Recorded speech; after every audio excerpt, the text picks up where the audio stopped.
Hello, everybody, and welcome to night 2 of Cram season with Fiveable for AP Stats. So we are going to be here for 5 nights, and this is night 2. So we are super excited to be here with you all tonight.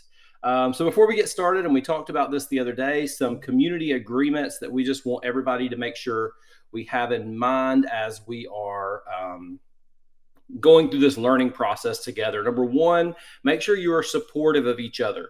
The chat was hopping last night, and we had a lot of fun hopping in there and helping each other out and taking part in that learning procedure together. So we definitely want to make sure we are continuing to do that. Also, be patient. We got 5 nights, so 3 hours apiece together. So be patient with each other. If you see the same questions being asked over and over again, just be patient, knowing that we are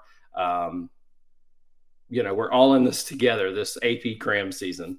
Also, be kind to each other, and also be kind to us and our student hosts and everything. Um, you know, we are human. Things happen. Last night there was a little typo on the slides. We corrected it real quick, and everything was good to go. So we just wanted to make sure that y'all agree to be kind to us as we are all going through this, and kind to each other, obviously. So the ways that you can make the most out of a Cram finale. Number one is take notes. So you can see the call to action down below where you can find your slides and your cheat sheets that you would need. Do something to be active, taking notes, being active in the chat, asking questions using that Q&A tab as well. You can see both of those things over there on the screen as well. Also, take advantage of the Cram Hub. It has the slides, it has the study guides, all the replays for you, all the things that you might need. That is in that Cram Hub for you that can help. Also, we will take breaks, and the replay for tonight will be available immediately after the event. So yeah, we're in night 2. It is May 3rd. It is getting closer and closer to May 7th. My name is Josh Argo. I'm the teacher host. And I'm most of the time just going to be in the background helping out with a few questions towards the end, maybe. And then we have a team of 5 student hosts who are doing a fantastic job, who have worked really, really hard to bring you the best version of AP Stats that they can in these 5 nights. We also had 2 awesome designers that helped put the slide decks together. So we want to recognize them. And I am going to let one of our student hosts, who is going to be presenting tonight, introduce herself. Hey everyone, I'm back. I'm Emily. We have Miriam as well, but she is stuck in some traffic. But yeah, I will be teaching you guys a little bit of probability today. So I know you guys hate this, but I hope we can make it fun. Yes, probability is everyone's stressor. I feel like whenever I ask my students, hey, what is it that you need help with, it is always probability, which brings us to our agenda for tonight. So the first thing we're going to do is we're going to hit all those nasty definitions from experimental design. That's unit 3 on collecting data. And we will, of course, have an awesome Cram quiz. The fantastic music that has been stuck in my head all day today is going to be back for the Cram quizzes, and also we will have a PEP Statistical Escapade, which is the free response initiative that we've taken for our AP Stats Cram season. There's a chance for you to work it out with us and then check your answers, which is great. That is the best way to do free responses. And we'll talk more about that as we get there. We'll have a little break for Q&A, and then we'll hop into Unit 4, which is the probability unit that I'm sure a lot of people, based off of the feedback we've gotten, is what people are really looking forward to getting some help with. And we will do everything we can to help you prepare for the probability free response, along with the probability multiple choice that will come your way.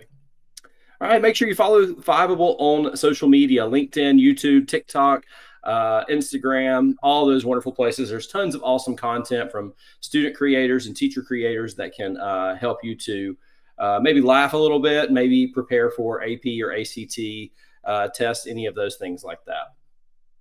All right, so tonight, like I said, we're going to be talking about Units 3 and Units 4. Unit 3 is on collecting data, which is experimental design. That makes up 12 to 15% of the exam, which is a pretty large portion, and a lot of it is vocab words, and we are going to break down all those and kind of hit the points that are more confusing for us as we've kind of learned it and as I've taught it. So we will definitely be going over those definitions and how those things are different. And then Unit 4, probability, which maybe this can ease your anxiety a little bit, actually only makes up 10 to 20% of the exam. It's a whole lot of stuff, but kind of a smaller portion of the exam. But we will cover everything that you should need to know to be successful on the AP exam for that. Again, like we mentioned last night, the way the test is broken down, you have 90 minutes for 40 multiple choice questions, which is half of your score, and then 90 minutes for 6 free responses, in which one of them is a little bit longer as well to take on, which is your investigative task. All right, and I'm going to pass things off to our student hosts as we dive into collecting data. Alrighty. All right. So collecting data is our Unit 3. It accounts for about 12 to 15% of our exam.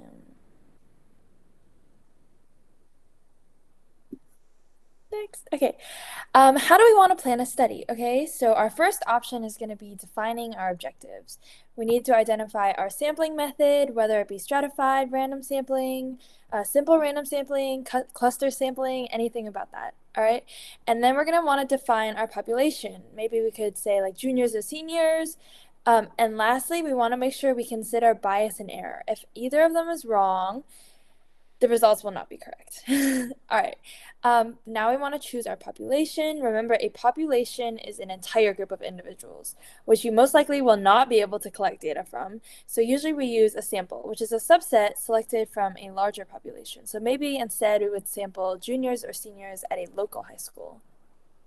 Lastly, we have ethical considerations. Make sure these are included, whether it be like keeping everybody anonymous, whoopsies, confidential information, or make sure they feel comfortable answering your questions. Like, don't like come up to them and be like, you have to answer this or I'm going to fight you, because that's not going to work. Next. Okay. Observational studies are when researchers observe and collect data. Remember, there is no treatment imposed. You don't force them to like eat some medicine or anything. It's just, after all, it's a study, not an experiment. Sample studies are a type of observational study where data is collected about a sample from a specific population. So maybe it could be favorite ice cream flavors of high schoolers, and maybe I could go to like a local high school and be like, ask people like, oh, what's your favorite ice cream? That's kind of creepy, but if you want to do an experiment, do an experiment, a study. Next. All right. Random sampling. Why do we want to do random sampling? This helps get rid of bias. So like, let's say this huge horde of people is coming in. If you ask every single one of them, they're likely going to have the same answer. Or even if they don't have the same answer, they're still going to be like, oh, if my friend said this, I kind of want to say that too. It's going to basically result in a lot of bias, and it's going to lead to like inclination of answering the way you want them to. So if I asked like 10, like a horde of people, I wouldn't feel very comfortable like generalizing that to a whole audience. Maybe if I chose like simple random, like if I did sample random sampling instead, I would feel a lot more comfortable generalizing that to like the United States, if that makes sense. Oh, it's PEP. All right, there are 5 types of random sampling. Our very basic first one is simple random sampling. So let's say you get a roster of people in the class, like, I don't know, like your AP US history class, and you put them all in that little like spinny wheel, like the spinny wheel generator that teachers use to call on people with. If you spin that, everybody has the exact same probability of being chosen. So it's very simple. Remember, it's simple random sampling. It's very simple, and there's no caveats at all. Next, we have stratified random sampling, where we split them from like a specific category. So maybe we're splitting them like by gender, and then we randomly sample each of the groups. Next, oh my God, there's a fruit fly in my room. Next, we have a cluster, where we divide a population into a certain amount of clusters, and then we randomly choose a cluster. So maybe we have like 20 people, we split them into groups of 4, and then we randomly choose a group of 4.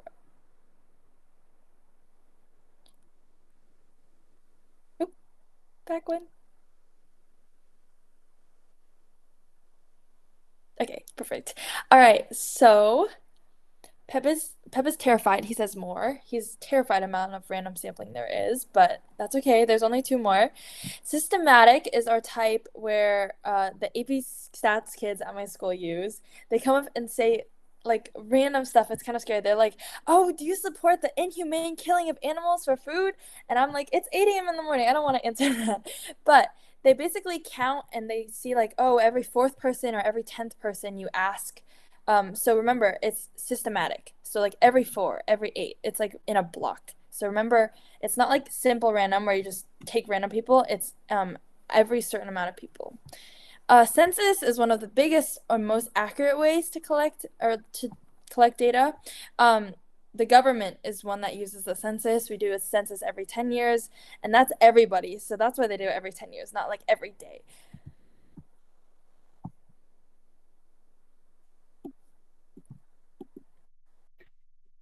Okay, so now we're going to be talking about some types of sampling bias, which can affect the accuracy of our data and like what we can generalize it to.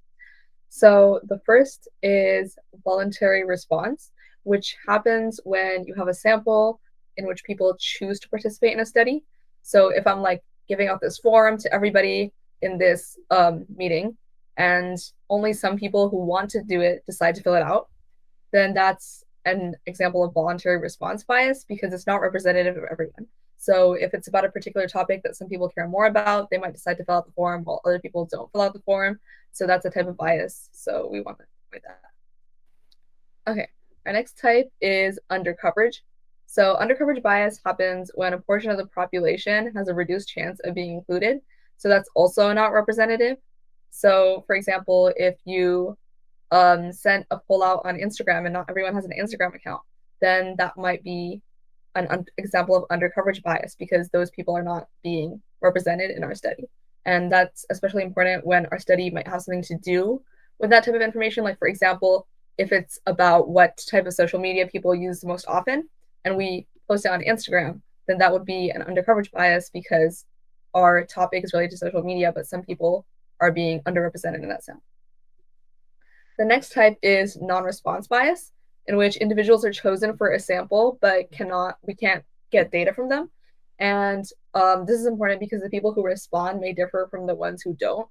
Like, for example, if we choose random people to give our survey to, but they don't respond, for example, maybe they're like too young to understand, or like they're too old and they don't like using technology or something, then those people are going to be different from the ones who did respond to our survey.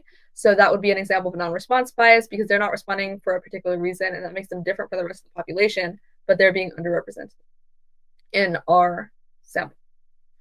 The next one is question wording, in which question in a survey influences the response.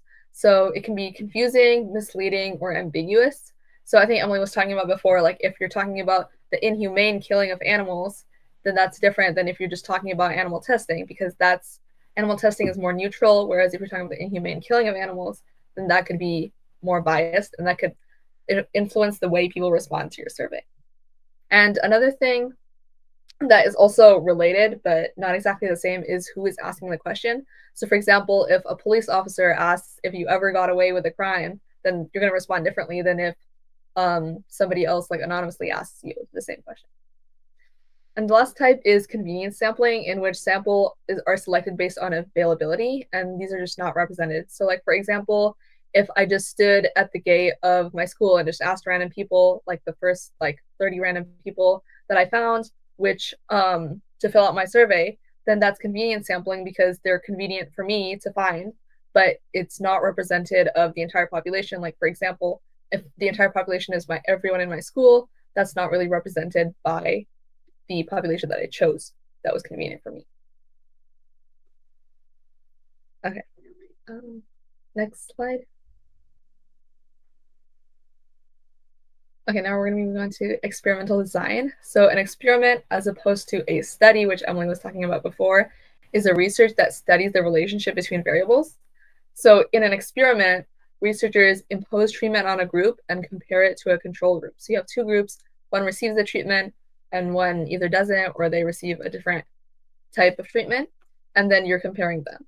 And this is not like an observational study because for an experiment, we're imposing treatment, and that helps us to determine a cause and effect relationship or some type of relationship between the variables. And you can also generalize experiments where you can't with studies.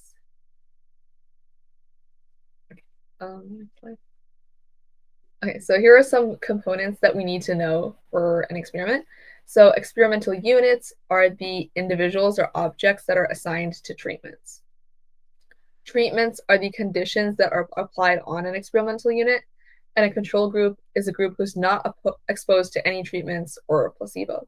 So for example, if we wanted to test the effectiveness of a certain type of medicine, sorry about that. That was my sister's alarm. Okay, so if we wanted to test the effectiveness of a certain type of medicine, and we had different groups of people that we randomly chose previously, and one is the control group and the other one is the non-control group, and we would give one of them the medicine and we would give the other one no medicine. And so here in this example, our control group is the people who don't get any medicine, and the other group is the one who does. Our treatment is the medicine that they're receiving, and the experimental units are the people who are participating in the study because they're the ones who are being assigned the treatment. Next slide.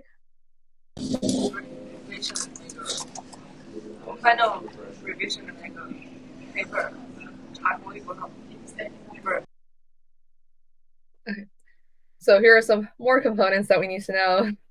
Response variables are the outcomes measured. So in our example where we're talking about people who are receiving a treatment, if we're trying to measure their recovery to a disease perhaps, then the response variable would be like the thing that we're measuring. For example, if we're measuring like their blood glucose or something like that, that would be our response variable because that's what we're measuring to see whether or not the treatment affected them. The explanatory variables are the variables manipulated. So if we're giving the medicine, that would be like kind of like our explanatory variable. And confounding variables are outside factors that affect the relationship between variables. So these are usually things that we want to avoid.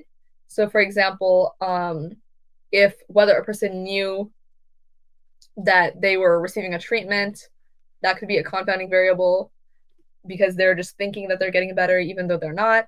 Or if based on the place that they're at during the time that they're taking the treatment, that might affect it, or their outside activity, like whether they exercise a lot or things like that, that might affect how they recover to the thing that you're trying to measure.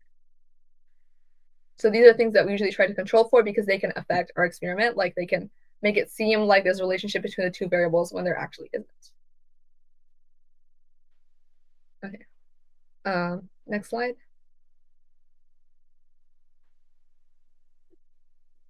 Okay. So here are some principles of design that we need to know when we're either designing an experiment or looking at whether an experiment is an effective way to measure something. So the first one is comparison. So you need to make sure you're comparing at least two treatment groups for it to be an experiment. And one of them should be a control group that is not being affected by the treatment, or could be a control group that is not being affected by the treatment. Or you could have like two different types of treatment or multiple different types of treatment, and you're trying to compare them with each other. So comparison is an essential part of the experiment process. Okay, the next one is replication, which is important because it ensures validity, and it's not like just one anomaly or one random thing happened, and that's why we get this relationship. So we're making sure that if we keep replicating our experiment, then it would be producing similar results. So the same responses mean that your conclusions and analysis are correct. So they're like validating your experiment. And this can be in the form of like having multiple people in a group instead of just one person, or even doing the experiment multiple times, that sort of thing. The next thing we need to focus on is randomization, which means that random assignment of treatment to units. So even if we choose the people that we're doing randomly, we also need to make sure that when we assign them to the different groups, that's also random. So that's random assignment. And this helps because it controls confounding variables and it eliminates large differences. So if we're just choosing like, if we have a random group of people and then we put all females into one group and all males into another group, that could be a confounding variable because that could affect our experiment even in ways that we don't know. So to avoid that, we're just going to randomly assign them to eliminate the possibility of getting anomalies based on that. Okay, the last thing we need is a control group, which is a group that is not given a treatment or that's given a placebo. So this makes sure that outside factors are not affecting our relationship, and that we need something to compare it to, right? Because we need to know whether this is just the normal thing or whether it's being influenced by the treatment. And a placebo is where like you give a fake treatment, basically. So it's kind of like if you have, in the previous example where we were talking about you're giving people pills, so you have another group that you give a fake pill, basically, so they think they're receiving the treatment even though they're not, because the placebo effect is where if people think they're receiving the pill, they might think they're getting better even though they're actually not. So to eliminate that, or to eliminate that confounding variable, we would have a placebo or a control group. Okay.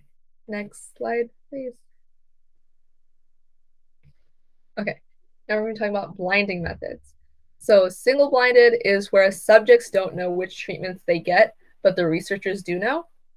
And double-blind is where neither the subjects nor the researcher knows which treatment a subject is receiving. So this can help if we're in the earlier example where we're talking about a placebo, where somebody's receiving a fake pill, so they don't know if they're actually getting better because, where they don't know that whether they're not receiving the treatment or not. So their getting better would be as a result of the actual treatment and not just their own intuition. So this double blinding and single blinding helps because the experimental units would not be affected by whether or not they know which treatment they're receiving. Okay. So there's several different types of experimental designs that we need to use. So it's important to know which one we should choose. So the first one is completely randomized, in which subjects are assigned to treatments by chance.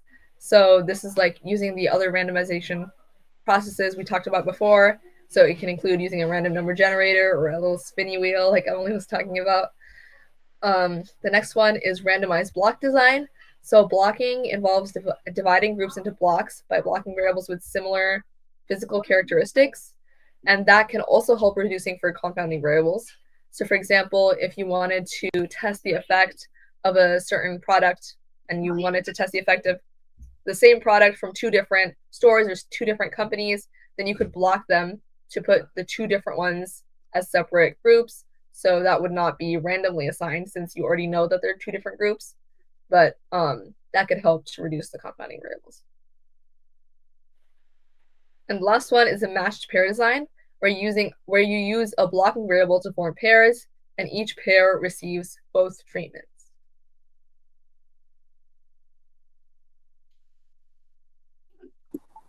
All right, so I'm going to ask you guys some questions of kind of like checking if you guys understood what we just taught you guys. You guys can just answer in the chat. All right, our first question is, how does random sampling contribute to the reliability of statistical conclusions? If you guys have a good answer, I'll pin it, so.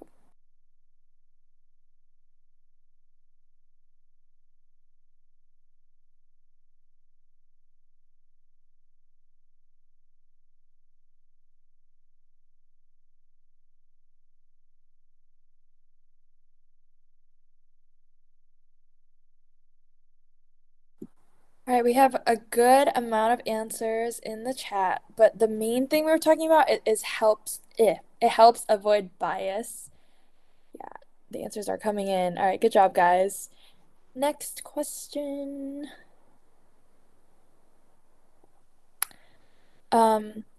Describe how to create a simple random sample. Remember, simple random, it's simple. There's no like caveats or anything.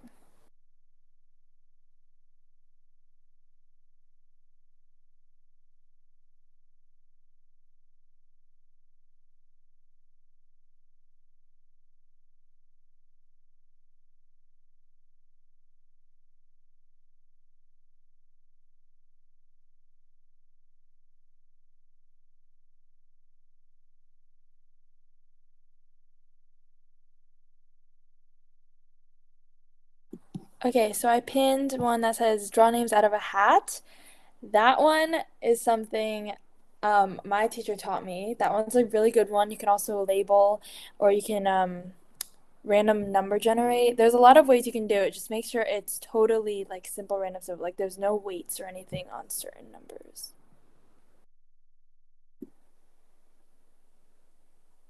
All right, describe how to implement a completely randomized experiment.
All right, we have some good answers in the chat coming in. We have a couple of different good answers. Waiting for maybe a couple more answers. We have like four-ish right now. Get like two more good answers.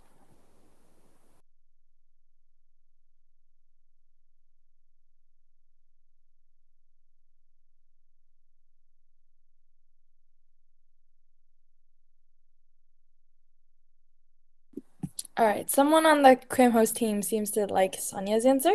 So after randomly assigning all your subjects treatments, give your control group a placebo, treatment group the treatment, then analyze their results.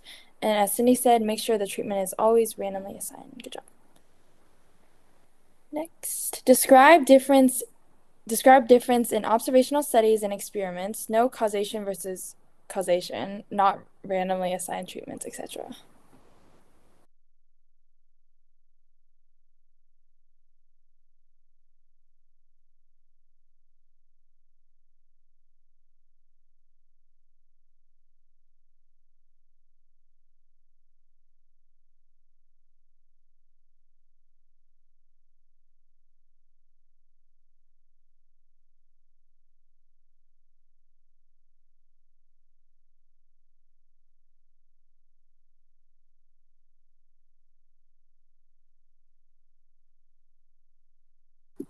Yay, okay, we got a good answer from John.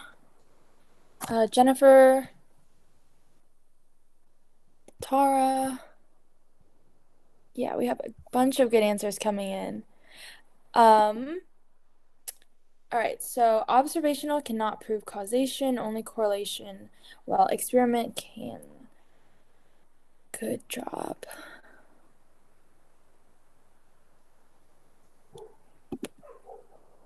Sorry, that is the neighbor's dog.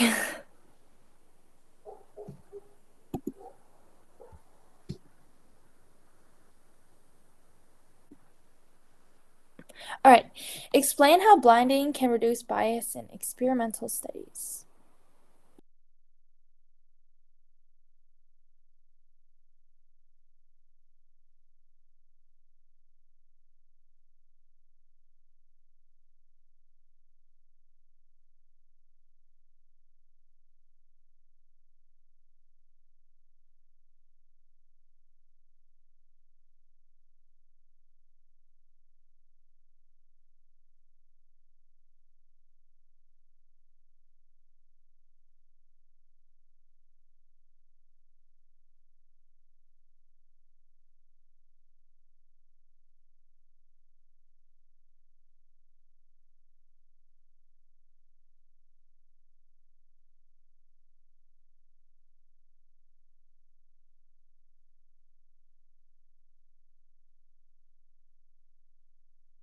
All right, I am trying to get as many answers pinned as I can, but all of you guys are very good. So there's no researcher bias, there's no placebo effect. Basically, no bias gets put into the study from a lot of different factors.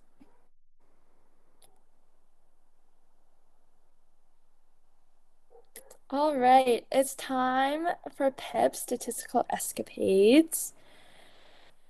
Should I read this whole thing?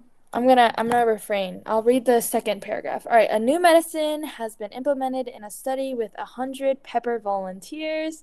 The researchers randomly assigned the 100 peppers to 4 treatments: 0 milliliters of new medicine, 5 milliliters of new medicine, 10 milliliters of new medicine, and the previous existing yet not very effective medicine. After a few weeks of taking the new medicine, the rotten symptoms are observed again and seeing if they improve. Guys, please save Pep. Get your answers right so Pep is alive. He looks like he's struggling.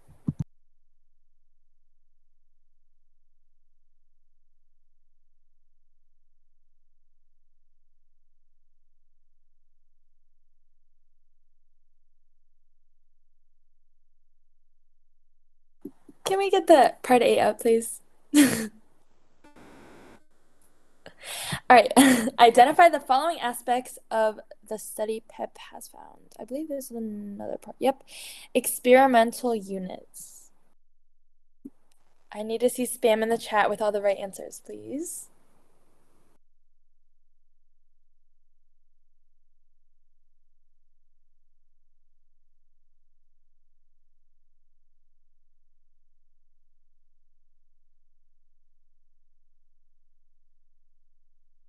The chat is blowing up too much for me to accurately pin an answer, but everybody is going. I love the emojis, Maddie. All right. The 100 peppers. Good job, guys. Next, part B. Identify the following aspects of the study PEP has found. Again, explanatory variable version.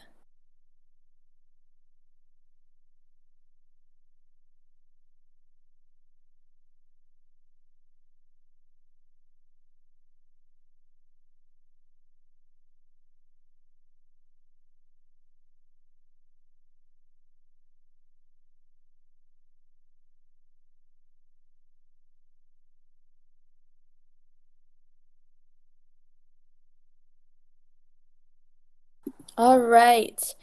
There are a lot of good answers in the chat. We are looking for the dosage of medicine.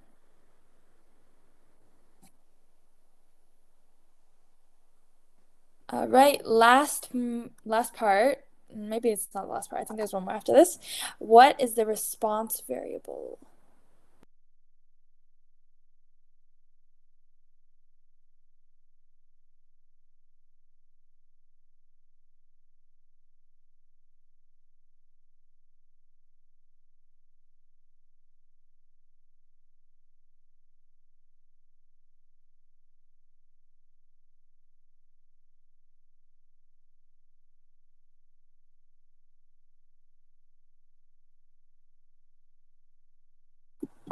Alrighty. So, as it says in the question, the rotten symptoms are observed again and seeing if they improve. So, we're looking at the rotten symptoms and if they improve or not. Good job. Maxwell just came up with that answer.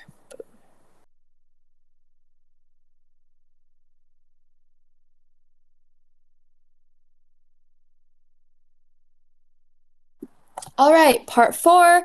What are the treatments? This is where I believe Cindy was asking a question about. Maybe this will come in handy.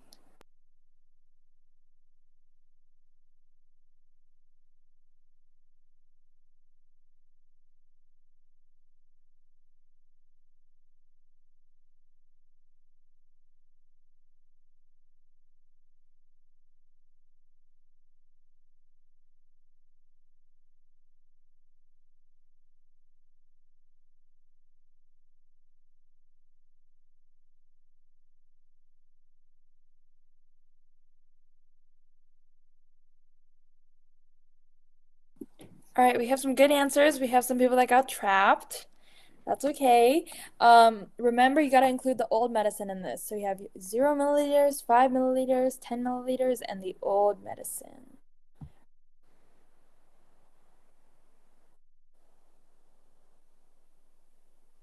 Next, okay.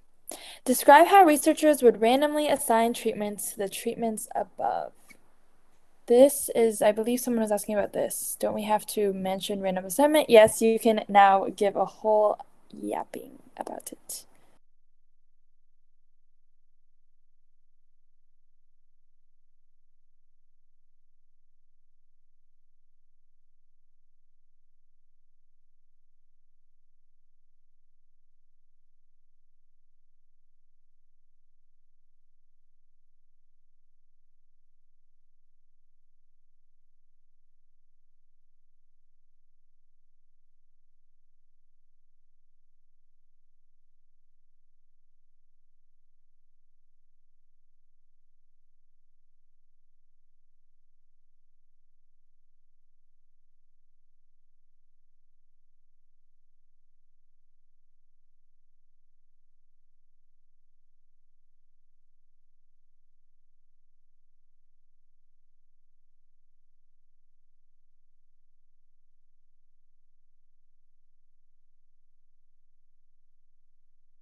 All right, I believe Jennifer has the exact answer the answer key had.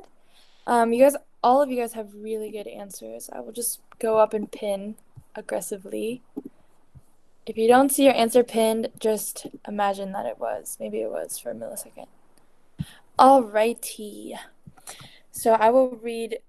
Oh, goodness, that is small. All right, I will read the answer key. In order to randomly assign treatments to rotten peppers, researchers would assign each pepper a number between 1 and 100. The researcher would then use a random number generator to generate 25 unique random numbers between 1 and 100. These peppers would be assigned to 0, and then you just continue with the remaining numbers until you get the remaining 25, and then you get that as the ones going to the old medicine.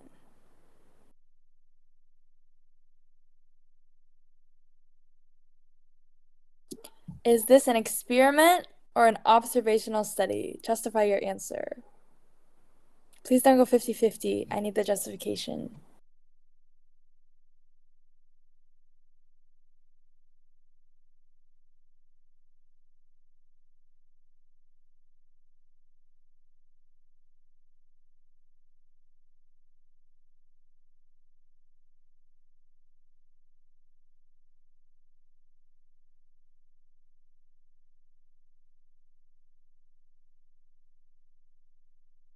Alrighty, we have a lot of good answers. Experiment, experiment, experiment, experiment, experiment. And we have some good explanations as well. Let's see if I can find a good one. Mr. Argo, with his Mr. Teacher mode, be sure to include context in your answers, be as specific as possible. I like Ari's answer. Tara's answer is good as well. There's a lot of good answers up here. So remember, it's an experiment. There are treatments. And since the dosage treatments were randomly assigned, this is an experiment, according to Fiveable.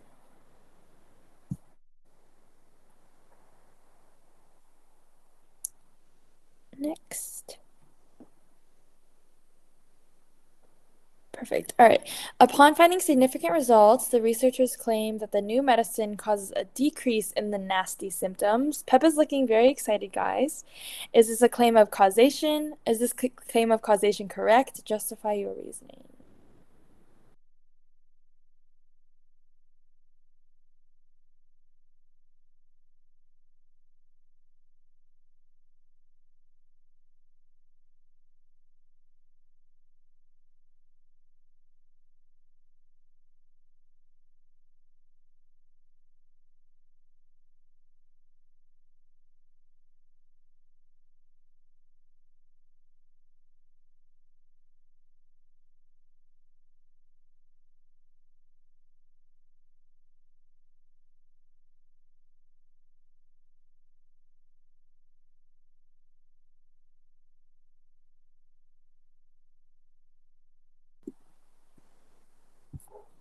All right, we have like 15-ish answers. Miriam. Alrighty. This claim of causation is correct. Why? Because it's an experiment, and causation can be established with experiments. And there was no bias. Good point, Jennifer. All right, guys, it's samosa time.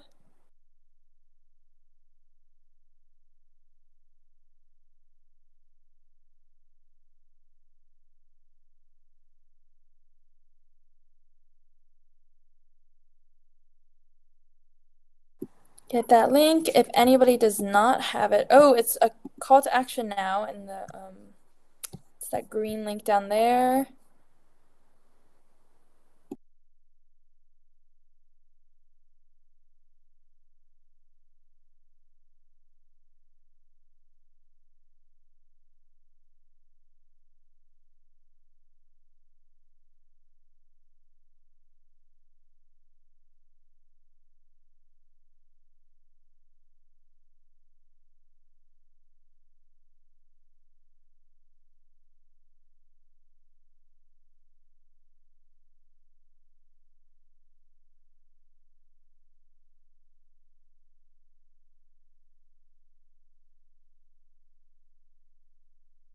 Okay.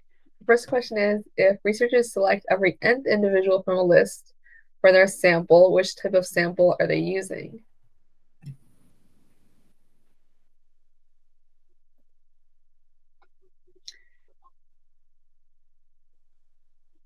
I think this one should be pretty easy, guys.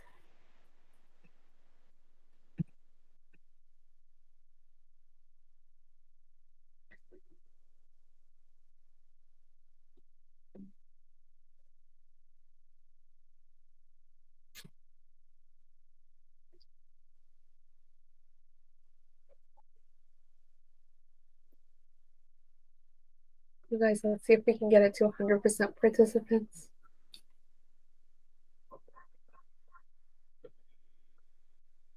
One more.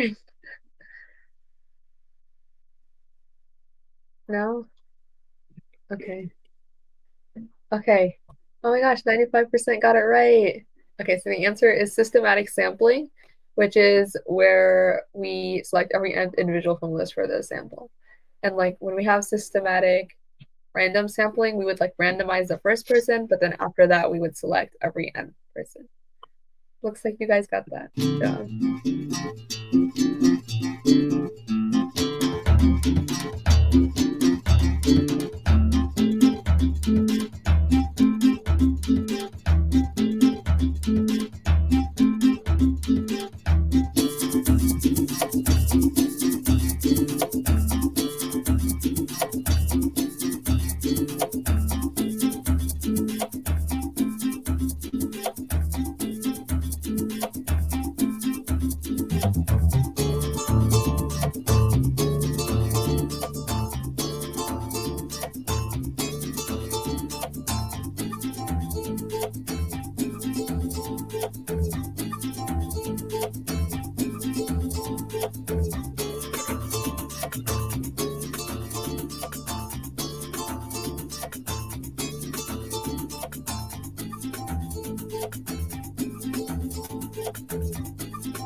Woohoo, we got 100% participation. Okay. So this question was, how does voluntary response sampling introduce bias into the survey results? Okay, looks like most of you guys got it right. So the answer is, it means only those with strong opinions or interest in the topic are likely to respond, creating unrepresentative samples. So voluntary response is where people who self-volunteer for the sample are the participants, and everyone else who is not that interested in it, just doesn't choose to fill it out. So that means that those with strong opinions or more interest are more likely to respond. And that's unrepresentative because The other people who are less interested are less likely to respond, even though their opinions might be valuable to include.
Okay, yay, we'll see you guys got this one as well. So, simple random sampling is the one that ensures that every individual in the population has an equal chance of being selected.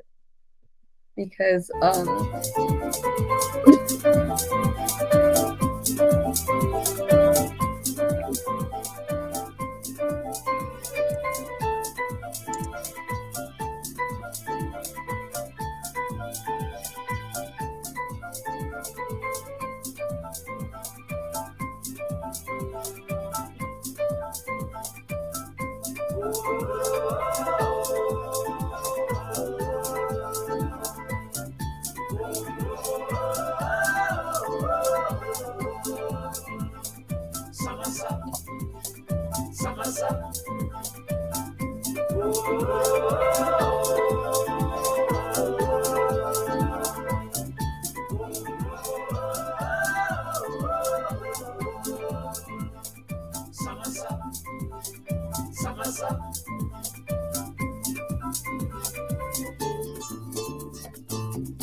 okay, so this was a fun one.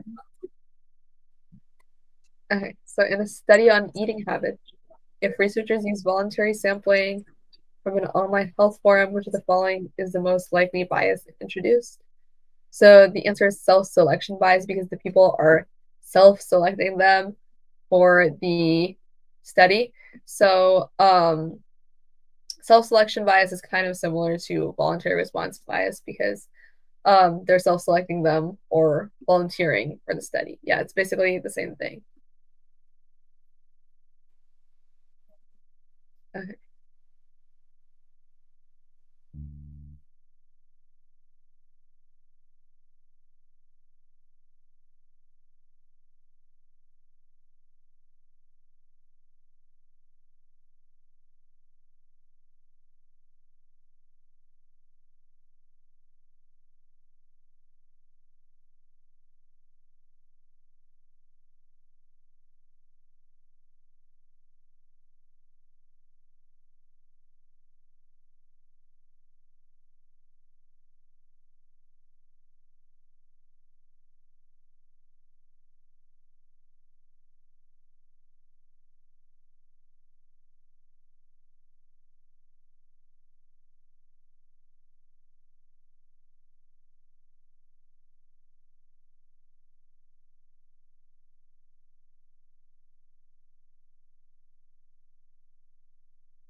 Okay.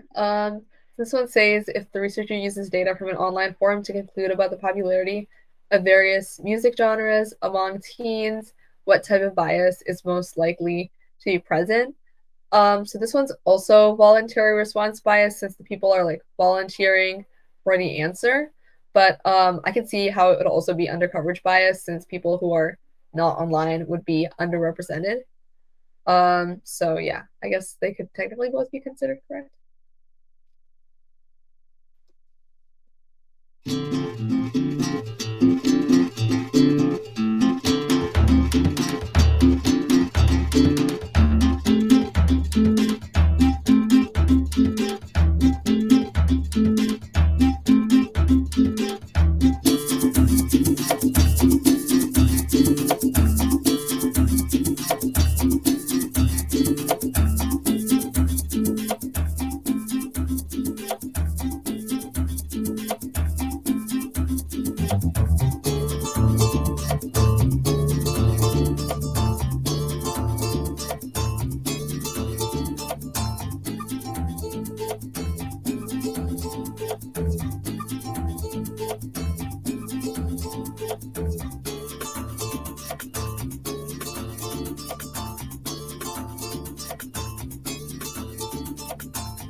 Would it be represented?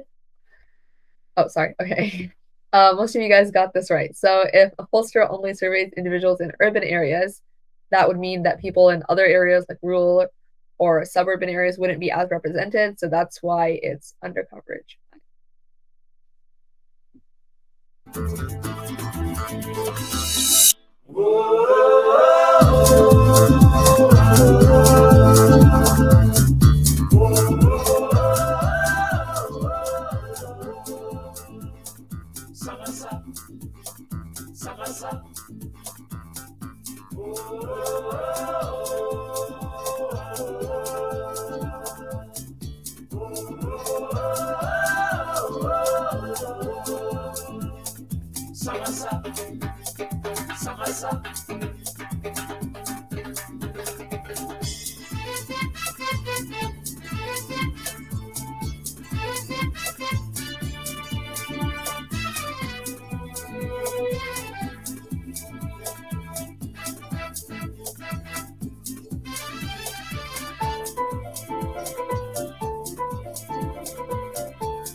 Okay, so which of the following is a key characteristic that distinguishes a well-designed experiment from an observational study?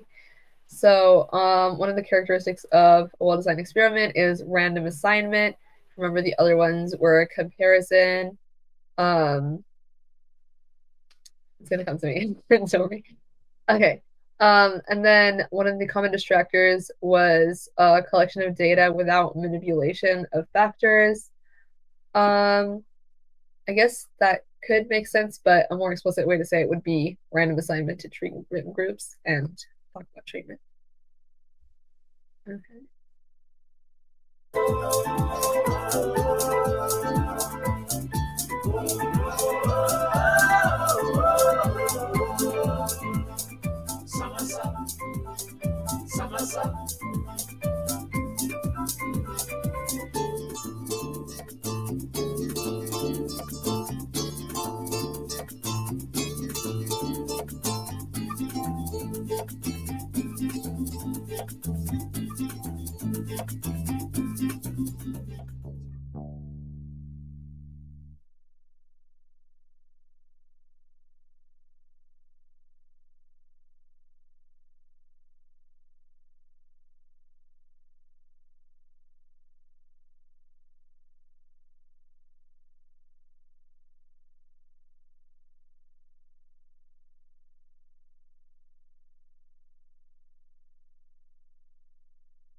Okay. When individuals want to control for specific variables by grouping similar individuals together before randomly assigning them to treatment, that is block design. It's not matched pairs design, because matched pairs is when there is only two groups, whereas block design can be any number of different groups. But the important thing to consider is when you're grouping them, that you're grouping individuals that are similar in order to get rid of confounding variables that might otherwise affect the result. So matched pairs is a type of block design that only involves two groups that are the same size.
Oh, looks like this was a tough one. Okay, so it's asking about the mean effects when you have two different teaching methods on standardized test scores across several schools.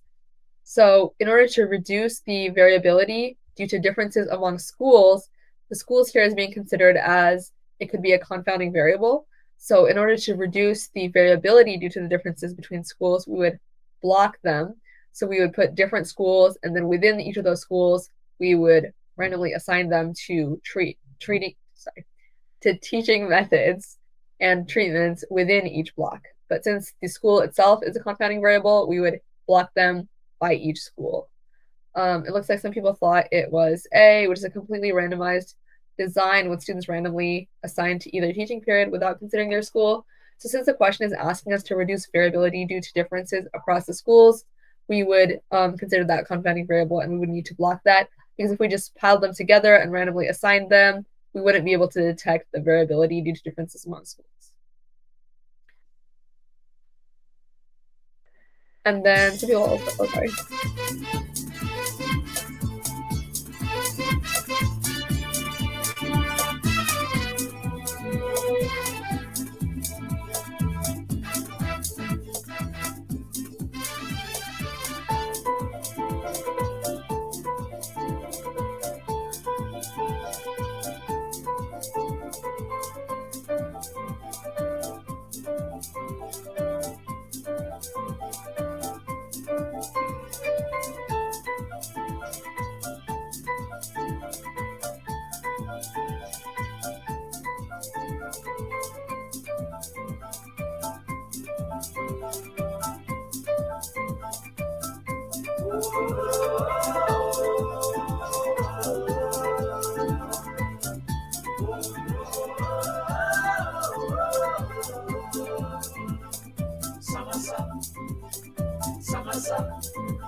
Okay, so this question is asking what type of experimental design should be used when we're studying the impact of exercise intensity on heart health, whereas subjects vary widely in age and fitness level. So this one we would use a stratified random, I don't know why it's so bright all of a sudden. We would use a stratified random sample, dividing subjects into strata based on age and fitness before randomly assigning treatments and exercises internally within each stratum. So stratified random sampling is when we divide them into groups and then we randomly pick individuals from each group. So it's like a different type of random sampling. And it looks like some people thought it was D, which is a simple random sample assigning individuals to different levels of exercise intensity regardless of age or fitness level. So that's kind of like in the last question, it's never a good idea when we're trying to get rid of confounding variables to just ignore them. We should instead decide to, if we're assigning them, to block them, or if we're trying to sample individuals, we would do a stratified random sample. Okay.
Okay. This question was asking in an observational study where researchers found a strong association between exercise frequency and reduced stress levels, which statement describes an inherent issue with this conclusion. So the answer says that the association does not necessarily imply causation because there could be lurking variables present. So that's just talking about how, because it's an observational study, we can't infer causation from it because there could be like confounding variables that we're not even considering since we're not even assigning the treatment. Yeah, looks like a lot of you got this one. So now it is the time for break. I know you guys are happy about that.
Alrighty, we are back from break. I'll give you guys like 15-ish seconds to get back. I need to turn on my camera and get back as well.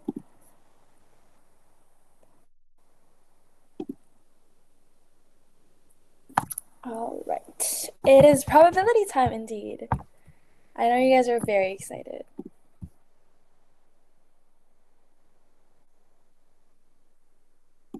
All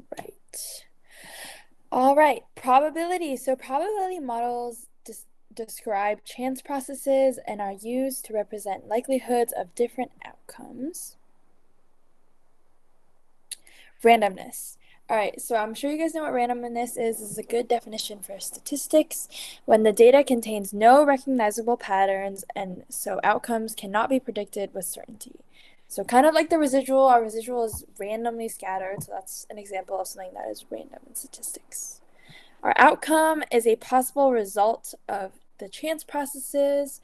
Our sample space represents all possible outcomes of the chance process. So let's say we're looking at a dice. The outputs we can get are 1, 2, 3, 4, 5, and 6. So as I can see the dice roll. And then event is a combination of outcomes. So an example is like, oh, we can get a sum of 6 for 2 rolls, which could be like 2 of 4, 1, 5. You could do 3, 3 as well. Next. All right. So we have some basic foundations or rules of probability. So first, we want to have the probability between 0 and 1. Like we can't have a probability of 2 because 1 is basically it happens every single time. 0, it means it can't happen at all. Like flipping, wait, that's not good. Flipping like, I don't know, some random side on something that's not heads or tails on a coin. You can't do that. 1 is like a coin that's tails and tails on both sides, and you flip a tail, that probability would be 1. So our total probability always needs to sum up to 1. So let's say when we're flipping a coin, what's the probability of a head or a tail? It has to be 1 every time because it's either a tail or a head. And then our complements are the probability that the opposite of an event occurs. So let's say we're trying to calculate if we flip a coin like 3 times, the probability that it gets heads at least once, then we would do 1 minus the probability it gets just 0 heads, so no heads at all. Complements are very useful when you're calculating some very long, that's okay. Complements are very useful when you're calculating like, oh, the probability you get like 6 heads, at least 6 heads in a roll of like 10. You can simplify your calculations a lot by just doing the complement instead. Next. Alrighty, what is a simulation? So we had a little talk about the random number chart in the chat before. That's a little picture of it. You can use this for a lot of different like implementations of the experiments you guys want to make. So what is a simulation? A tool that generates synthetic data based on a model or certain assumptions. It's used to explore behavior over different scenarios, provides insight into real-world patterns. So how do you conduct a simulation?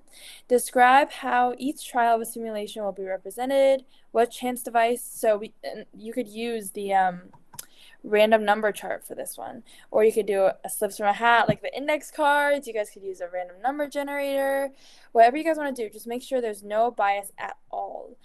And then we'll perform Venn trials. You got to make sure there's no there might be a mistake in the first one. You want to do repetition to make sure.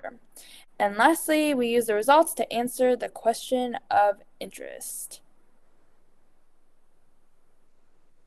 All right, so we have some rules. First, we have the law of large numbers. Simulated probabilities tend to get closer to true probability as the number of trials increase. So let's say we have a coin and we flip it once and we get a head. So the probability of a head is going to be 1. But normally, the probability of a head is definitely not 1. It's actually 0.5. So maybe the next time we flip it, we get tails. And that way it's 0.5, 0.5. We want to flip a big amount of times so we can actually get an accurate true probability. Flipping it once is very inaccurate because it's going to be 1 and 0. It's going to be split as one of them is definitely 1 and the rest are 0. Make sure you guys, as you guys do it more, you'll get more flips of like the tail instead, and you'll even out the probability of each one happening, which is more accurate. Our addition rule, probability of A union B, which is A or B, is probability of A plus probability of B minus probability of A, that's probably A or B equals probability A plus probability of B minus P of probability A and B. So let's say one is PEP is happy and PEP is smart.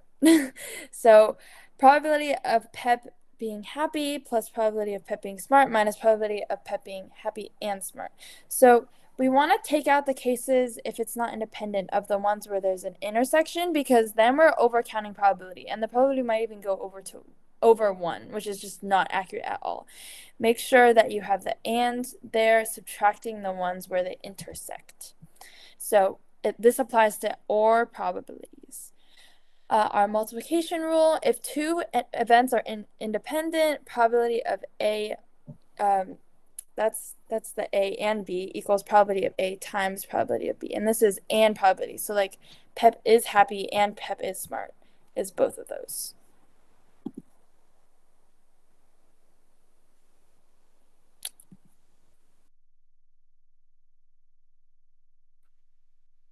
Okay, so these are some different representations that you can use to show probability. So one of them is a tree diagram in which you can visualize multiple stages, and it demonstrates conditional probability based on the outcome of previous stages. So in each branch, you would write the probability of each of the different events occurring, and if there's different successive events, at the end you would multiply all the different probabilities in the branches to get the probability of all those events occurring in succession as an A probability histogram has the possible outcomes represented on the x-axis, and the y-axis represents the probability of each range of outcomes. A Venn diagram helps to visualize unions, which are both of the circles, and the intersection, which is just the overlap. So that can help you to visualize the or and the and. So unions is everything that happens within the two circles, and the intersection is just the middle, which is the and, whereas the union is the or. Next slide. Okay, and another way we can use to represent it is a two-way table. And we've seen these before. You just have different categories on the X and Y, or like the left and the top. And they show the frequency of each combination of categories between the two variables. These are useful for calculating the conditional probabilities, which is the probability of one event given that another event has already occurred or is certain. So in order to do that, you would find a cell where the two of them overlap, and the denominator would be one of the totals of that column that is the given part. And a joint probability is the probability of a single event, which represents two events occurring together, the probability of a single cell, which represents two events occurring together or an intersection. And in the two-way table, that's represented by one cell in which a column and a row intersect. So that's also an example of and. Okay, next slide. Okay, here's a check for understanding. So using the two-way table to the right, or to the left, what would be the probabilities for a conditional probability, which is male given sports car?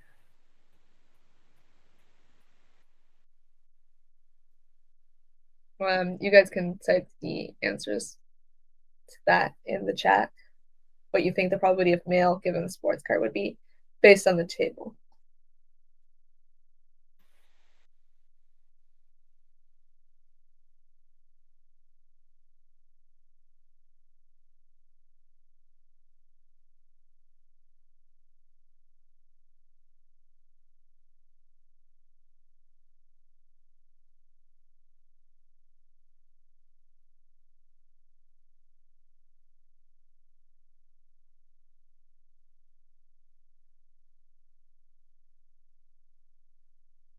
Okay, I think I see a lot of right answers in the chat.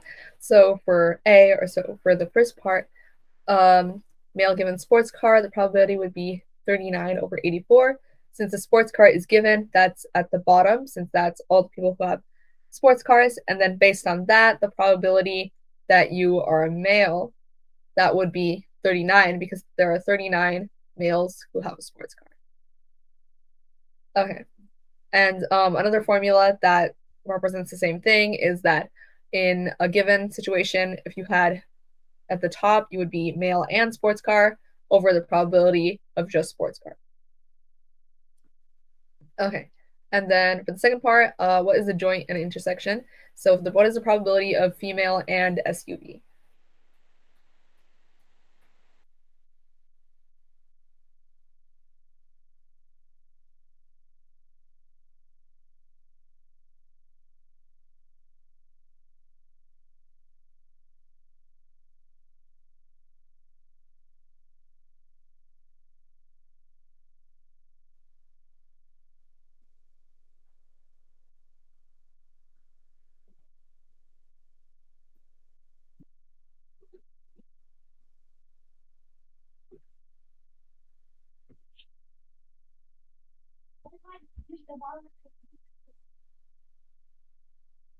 Okay. So for this one, the probability of female and SUV is if you look at the intersection where the cell where a female and SUV intersect, there are 135 people who are female and have an SUV. And then out of the total of the entire table is 240. So the probability of female and SUV would be 135 out of 240. Okay, so for the last one, which is a union, what is the probability of female or sports car?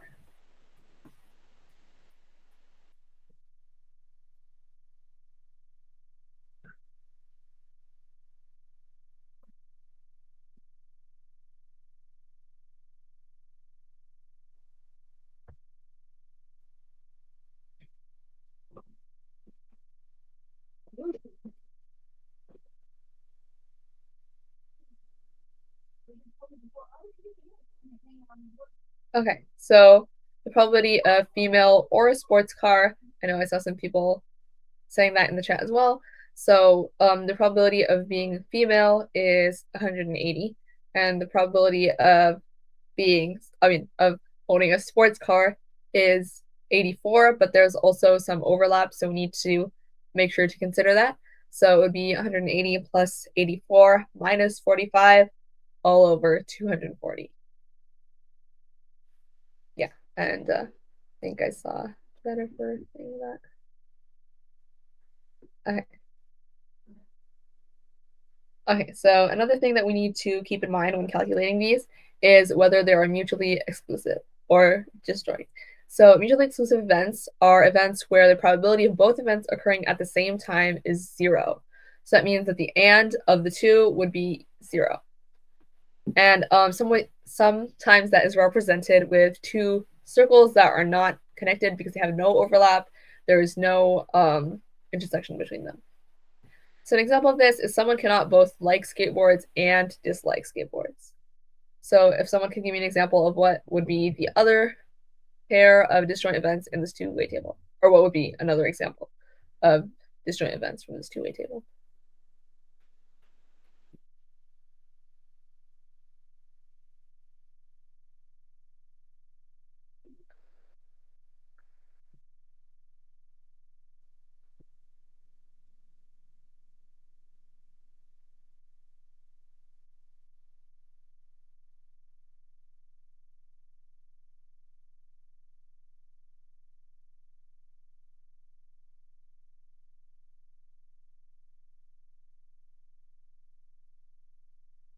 Okay.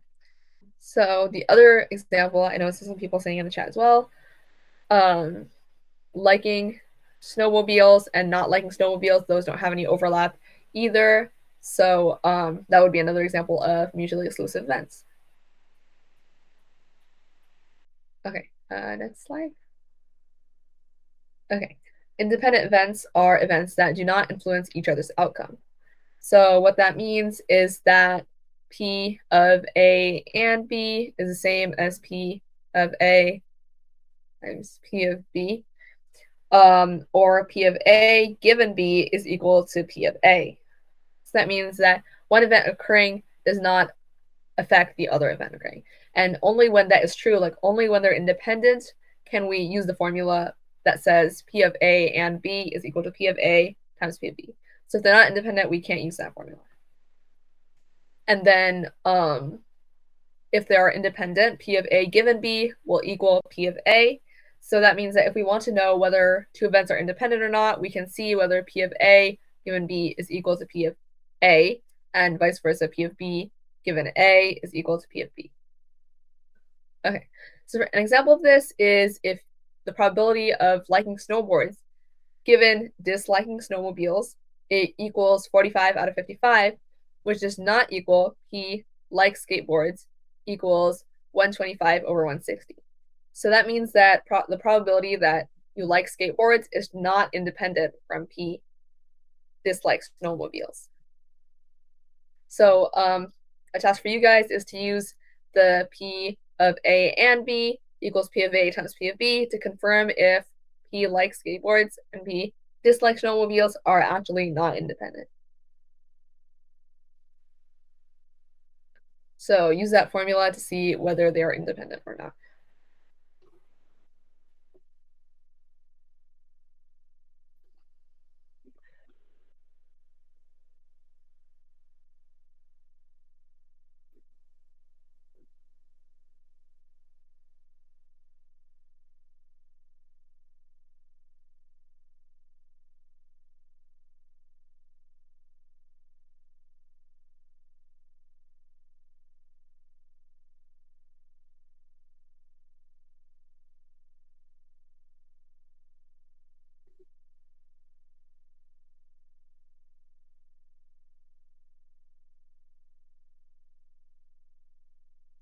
Okay.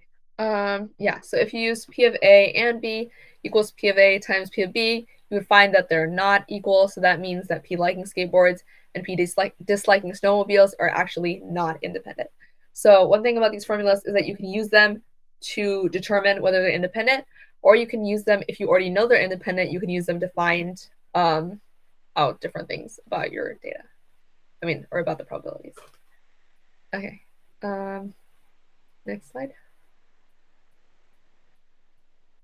Emily, do you want to get started on this one? Yep. Okay. Can we get the first question up, please? I can start reading first. A little known fact is that Pep is a candy connoisseur. His favorite type of candy is gummy worms. Below, Pep has gathered data from a few gummy bear brands and is working to determine the color breakdown of each brand. Let's get the first question up. All right. Pep is drawing out one gummy bear from his bucket of all gummy bears. Find the probability of each of these events. Probability of red, probability of trolley, probability of red or, I believe that's a word, trolley, probability green and trolley, and probability of blue and trolley. Make sure you guys put these in split so we can check all of your answers.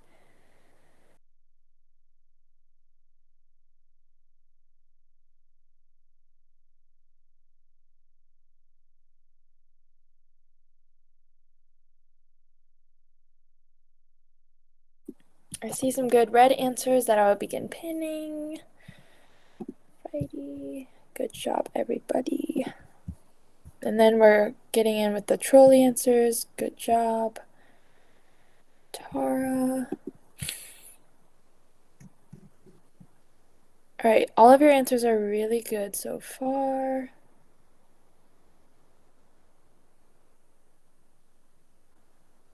If you're looking at this question like you don't know how to do it, at least give it a try. We won't judge you if you get a wrong answer, but it'll help you be more interactive with what we're teaching.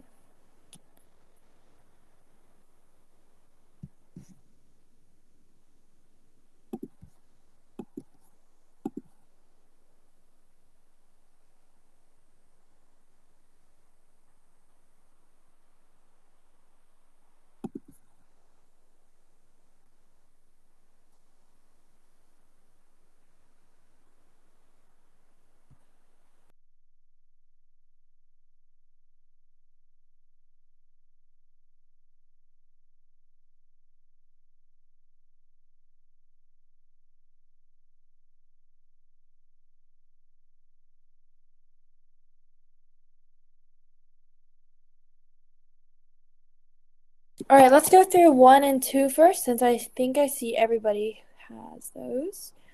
Alrighty, okay, so probability of red is 78 over 383. So we're not looking with any given or any total, or we're not looking for any given or any and or so far. So it's just red. So we're going to look at the total down here, which is 383, and we're looking for just the color red. So we're going to go over this red horizontal, and we are going to look at 78, which is the total amount that are red, and we're going to put that in as the numerator, and we're going to put 383 as the denominator. All right, 2, probability of trolley. We're just going to go down this column right here, and we have 150 out of 383 are trolley, and that is our answer for part 2.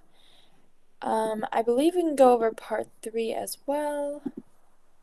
Thanks, Jed. Alrighty, so we're looking for red given trolley, or not, sorry, yes, red given trolley. So how many trolley in total do we have? It's 158. That's the total down there for trolley, and we're looking for red trolley. So there's 22. If we go down that the red horizontal, we're going to see 22 over 158. Okay, part 4, green and trolley.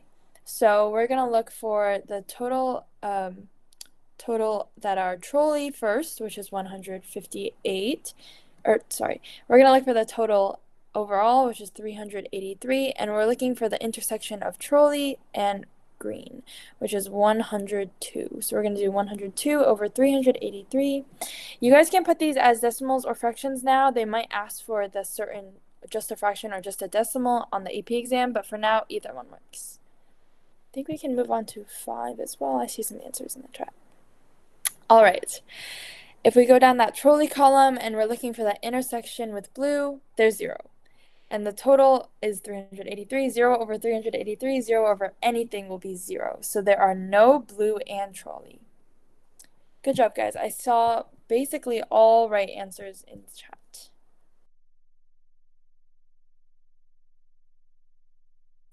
Are events red and trolley independent? Use 2 of your answers in part B to justify your answer.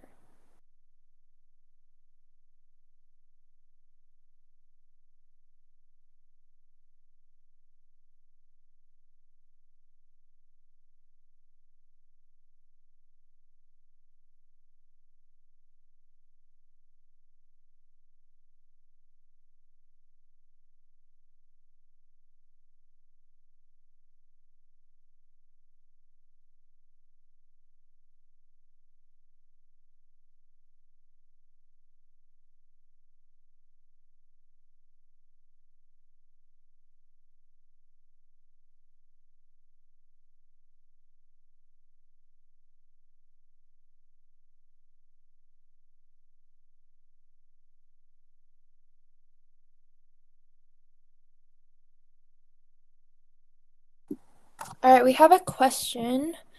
All right, thank you for repeating that. All right, so why is probability of green and trolley not just 102?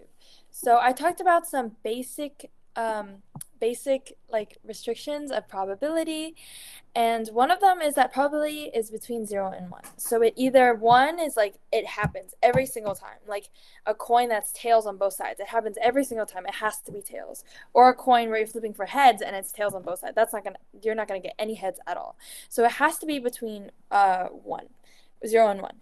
So why is probability of blue? Can someone repeat that question? I'm sorry. Thank you. Probability of blue and trolley is 0 because we're having 0 over 383, and any 0 over anything is gonna be 0. That's a math term, not a stats term. But green and trolley, we're basically looking at the intersection of green and trolley. So that's 102, and we're looking at probability of green and trolley over like all of the rest of the gummies. So it's gonna be 102 over 383. Blue and trolley is 0 over 383, and that simplifies to 0. All right, back to our independent question. I'm seeing a couple answers in here. I'd like to see a couple more.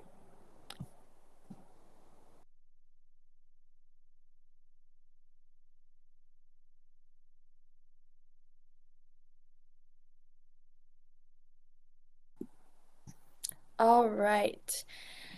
Let's put up some answers. This one is good.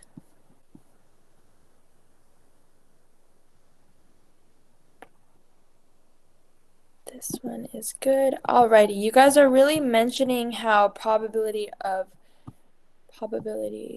pin this one again.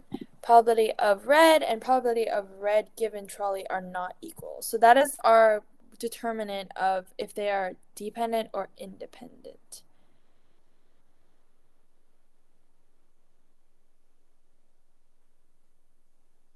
Make sure you use the values for probability of red and probability of red given trolley when you're explaining it on the FRQs, because you could just guess and say, oh, they're not the same, but you need to prove with the quantitative data that it is true.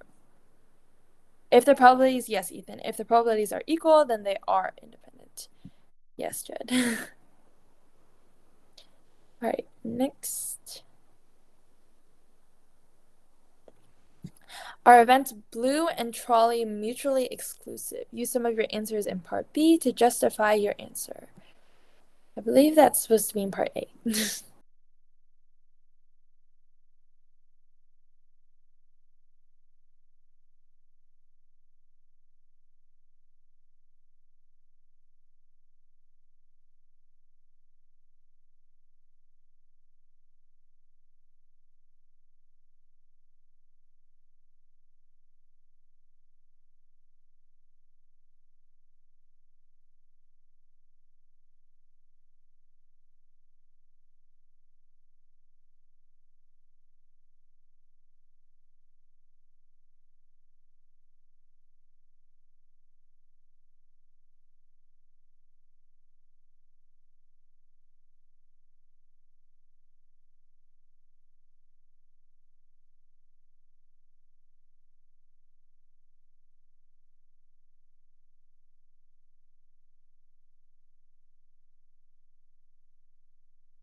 All right.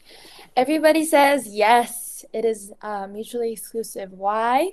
Because the probability of blue and trolley is 0. So we found that in part A4. No, 5. My Roman numerals are not on top of things.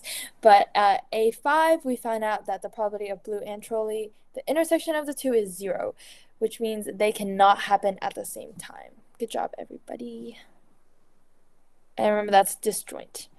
It's break time. All right.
Alrighty, we are back.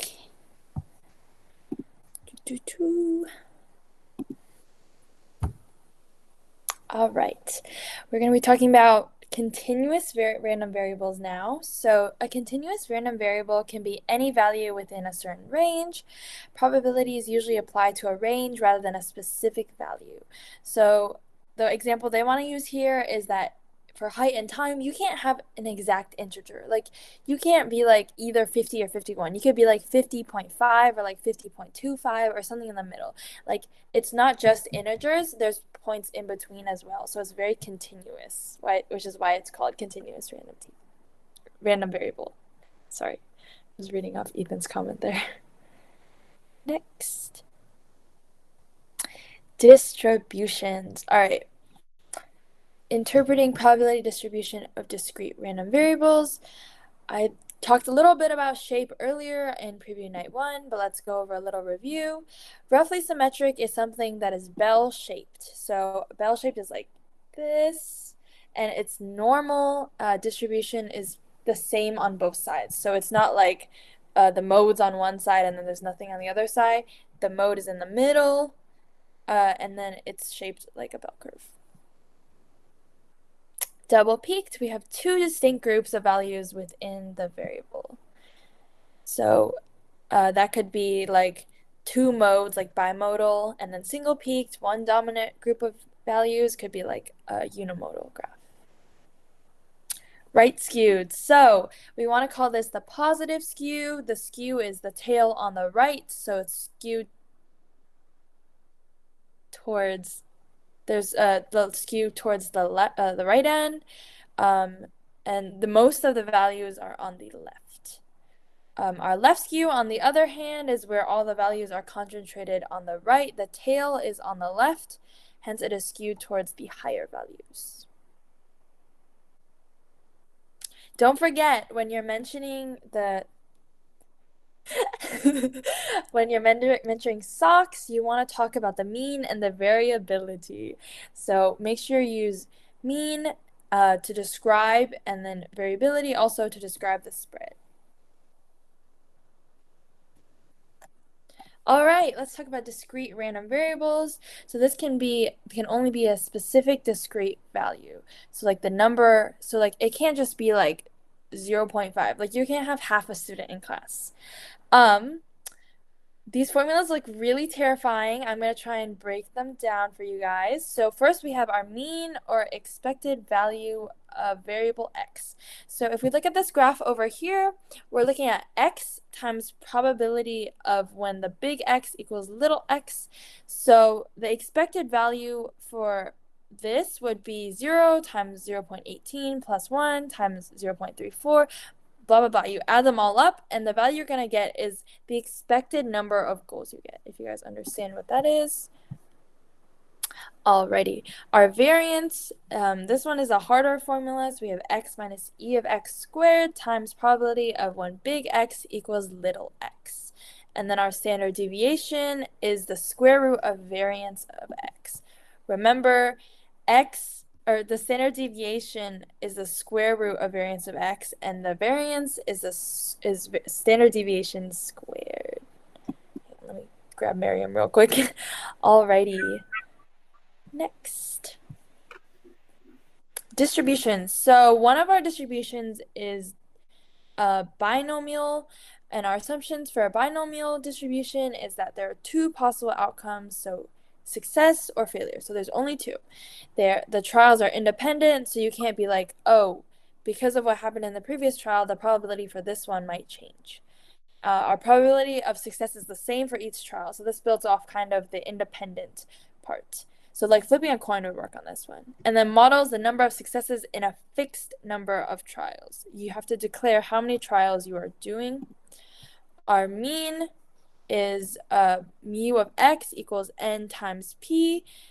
Standard deviation is sigma of x equals root np times 1 minus p. Remember, these two are on the formula sheet, so if you can't get them in your brain, that's okay. You can always go back to the formula sheet, and this will help you a lot. And then our formula over here on the right, this you guys can look at if you want to understand how it works, but you guys can always do it on your calculator. Your calculator is your best friend for AP Stats. Next slide. Alrighty. Using a normal distribution to approximate a binomial distribution. So we want n times 1, np times 1 minus p to be greater than 10. So there's either np and p times 1 minus np. Both have to be greater than 10. Both of them need to be greater than 10 for our for it to be a normal distribution. If that doesn't work, we cannot. Let's do a practice question here. Let's find the probability of at least 150 favor a charter school.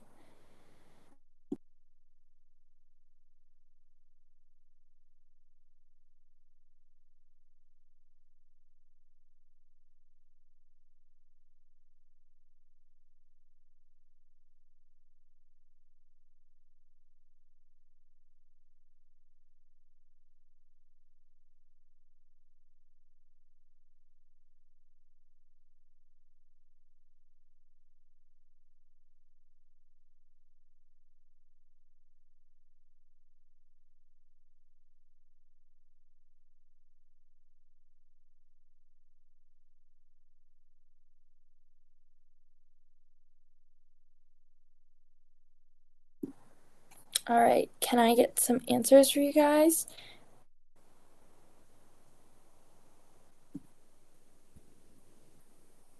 Sydney gave a formula. Let's see if that formula is correct.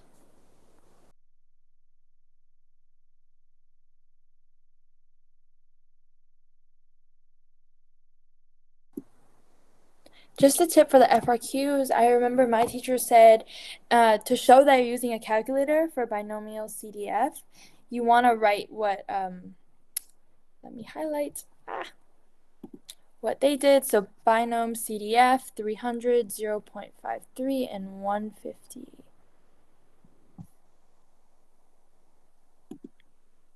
Make sure you say that. Don't just be like, oh, the answer is this. And Mr. Argo says label the calculator, speak all of it. All right, I've gotten a couple 0.1627, which I am going, maybe I should check you guys. Let's check you guys real quick.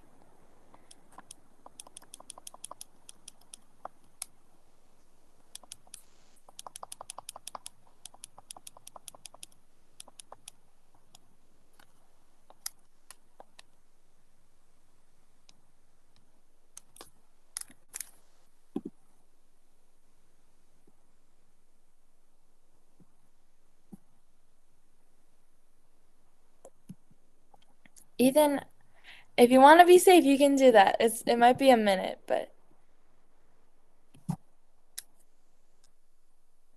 sorry guys, I gotta check this. All right, 300, 0.53, and 150. All right, I got 0.1627.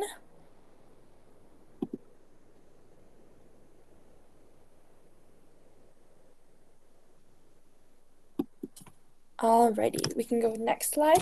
That looks good to me.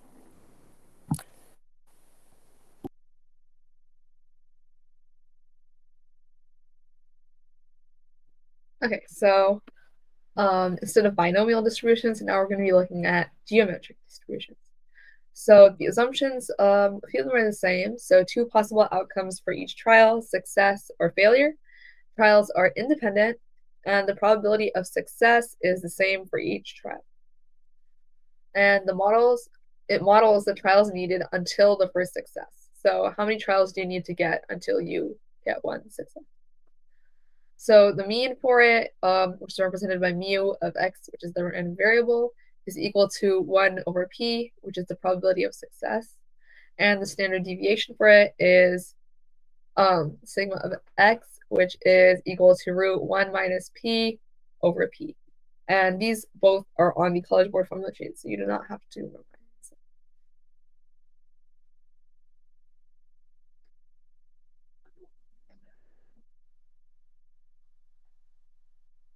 it. Okay, so combining variables. If you're given a random variable x with mean e of x and standard deviation sv of x, transforming it into a random variable y by adding a constant c. So if you're adding or subtracting C, the mean will be increased by C, but the standard deviation will just stay the same. And if you're multiplying or dividing it by C, the mean will be multiplied and the standard deviation will also be multiplied in this case. And then given random variables x and y, where you have two random variables with mean e of x and standard deviation sd of x, when you're combining them, the mean or the expected value will be equal to the result of adding them together. And the standard deviation will be equal to the root of each standard deviation squared, and then you add them together. An important thing to notice is that when the standard deviation, even if you're subtracting a random variable from another random variable, the formula will still be the same. It will still have an addition symbol in between the two squared standard deviations. And the overall shape does not change when you're adding or subtracting or multiplying or dividing a constant to a random variable.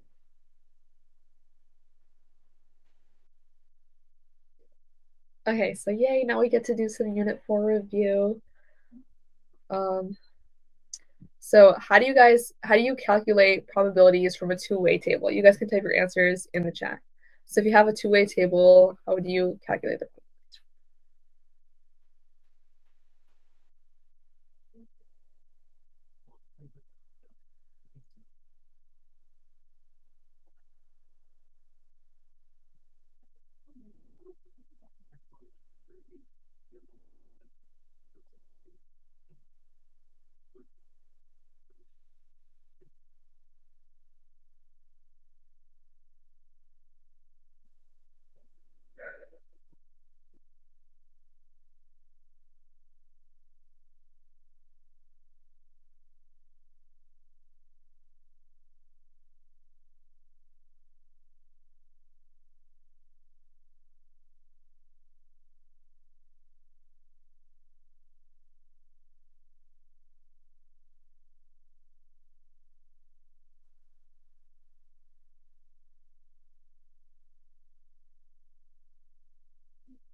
Okay, yeah. So some keywords that you need to be looking out for, like Mr. Argo asked, is and, or, given, neither, or both, which are some key things that you should look for in questions asking you about probabilities for a two-way table. Okay. How do you prove independence or mutually exclusive from probabilities? So there were two formulas that we learned about. So if you guys could type those in the chat, that would be great.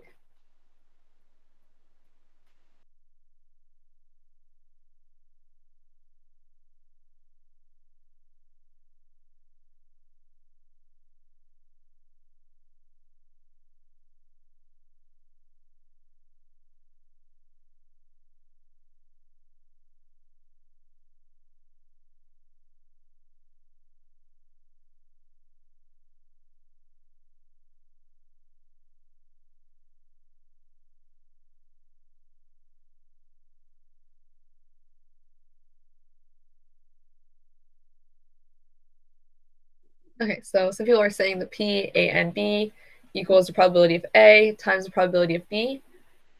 And there's another one. Oh, okay, I see it now.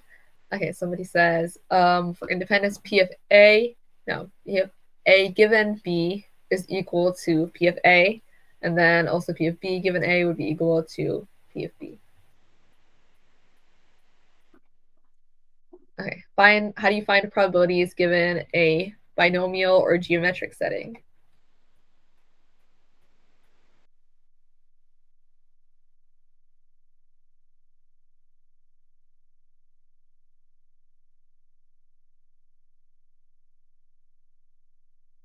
You guys can write out which calculator function you might use, or just write out the formula if you want to, I guess.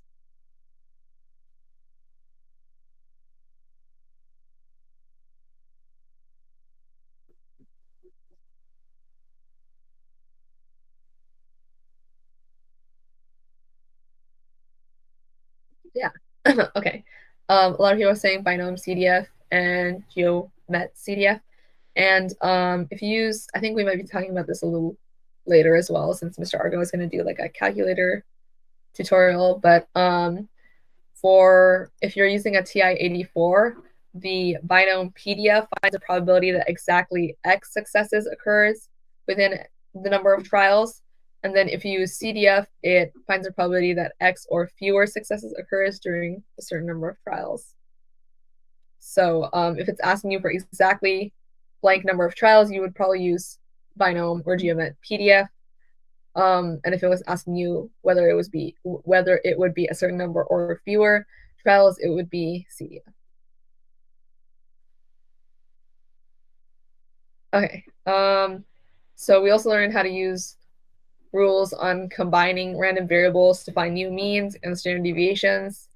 You guys can just say like one rule you guys remember about either adding a constant to a random variable or adding, subtracting, multiplying two different random variables and how that changes the standard deviations or the means.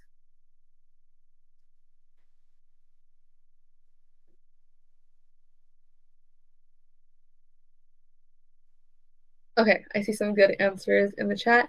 So the standard deviations do not add, but if you have a mean and then you add a constant, you would add the constant to the mean and get the new mean. The shape is always the same. And for standard deviations, when you're adding two random variables, you would square them and then square root. Yeah. Okay. So we also learned, okay, yeah. So we're gonna go through another one of PEP's statistical escapades.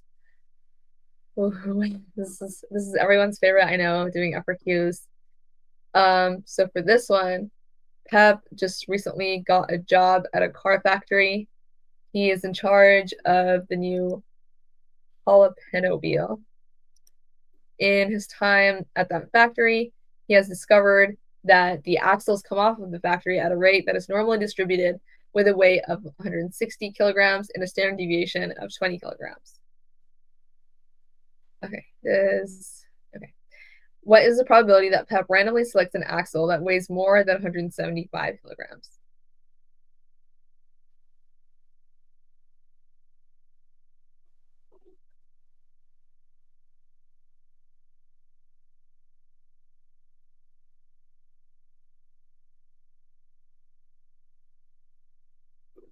So for this one, pay attention to the fact that it's normally distributed, and then they also give you some more information. So you can use that to help you figure out the answer.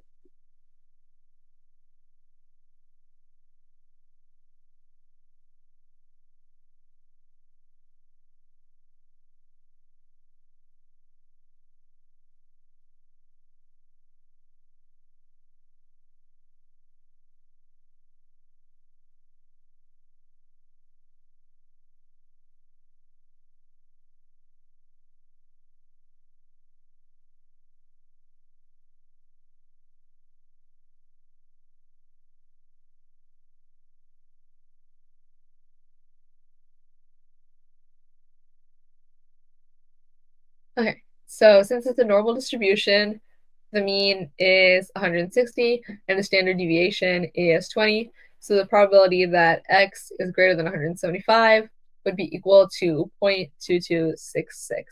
And the way you do that using a calculator is that you would use normal CDF function and then just put in the lower as 175, the upper as just a really big number. Over here we just put like a bunch of nines. And then the mean is 160 and the standard deviation is 20. So then you would get the answer, which is like the area under the normal curve.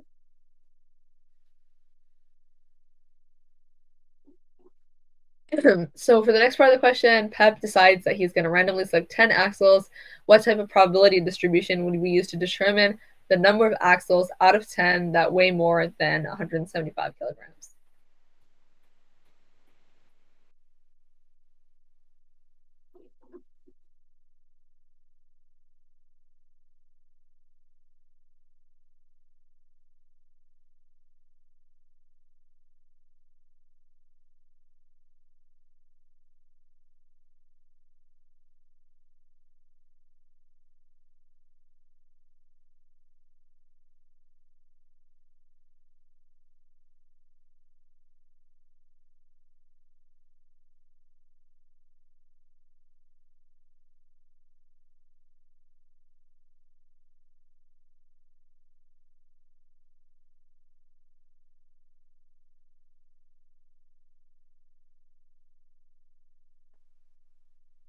Okay. So for this one, we would use a binomial distribution since we have two clear outcomes, either more than 175 or not more than 175. So that's our like success and failure. And the axles are independently selected from each other. So each axle has the same probability of being chosen, which is 0.2266, like we just calculated, and there's a fixed number of trials, 10. So these are all the conditions that we would need to use, that we would need to state in order to use a binomial model to represent our distribution. Okay. Now find the expected value of axles out of 10 that weigh more than 175 kilograms.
Okay, so here the expected value is 2.266 because the way we calculate it is by multiplying 10, since that's the number of trials, times the probability of success, which is 0.2266. So that's the formula we were looking at before for the mean or the expected value of a binomial distribution. And it is on the formula sheet, so you guys don't have to worry about memorizing it. Yeah. Okay, next question. What is the probability that at least 8 of the 10 axles weigh more than 175 kilograms?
Okay, so for this one, we're still using a binomial distribution with n equals to 10 since there are 10 trials, and p equals to 0.2266 since that is the probability of success.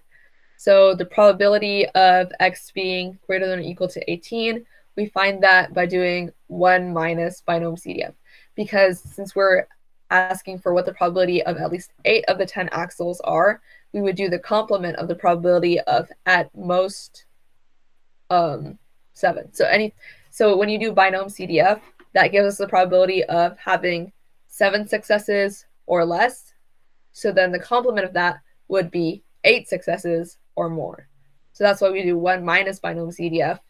And then we need to write in our parameters, which are n equals 10, p equals 0.2266, and x equals 7. And after we subtract that, we get our probability, which is 0.000197.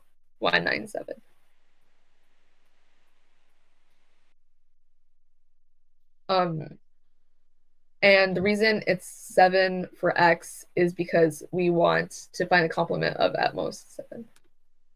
Okay, so part E is asking, is your answer in D a surprising result? Like, is it surprising that the probability is low.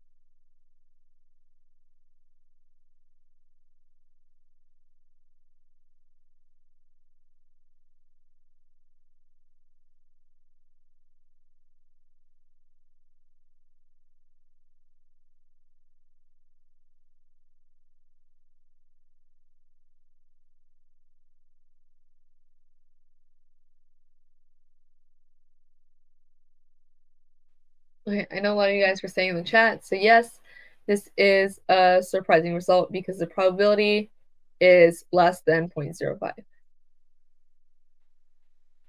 Sorry, the significant result.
All right, we have 55 people in here. We have 32 in here. Let's get a little more participation.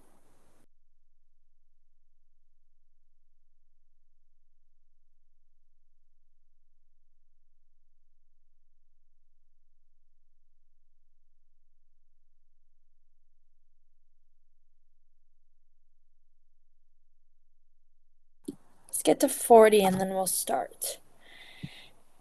And just a heads up, we're not going to be doing all the questions. We'll be doing about 6 to 7 and then, or 5 to 6, and then we'll be doing some calculator review because you guys are complaining about that and I feel like it'll be useful.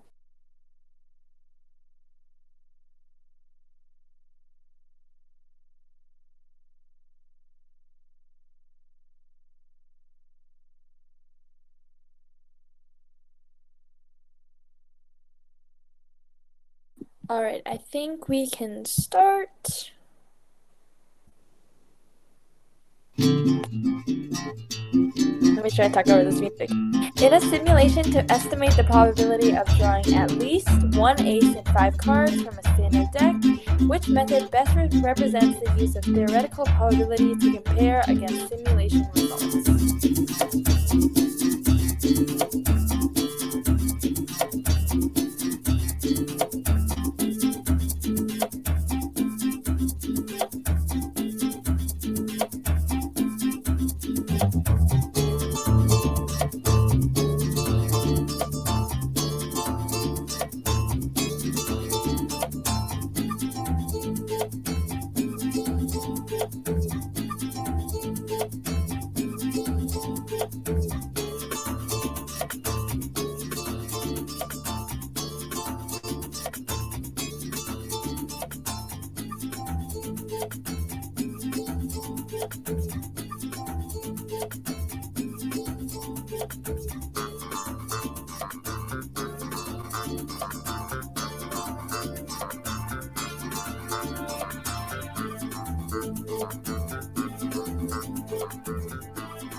we can reveal pretty good probability, or not probability, percentage of accuracy. So we have a little split on C and D and a little bit on A. So which method best represents the use of theoretical to compare against simulation results? So this is the at least one question. So when you see at least one, you want to do 1 minus the probability of drawing none.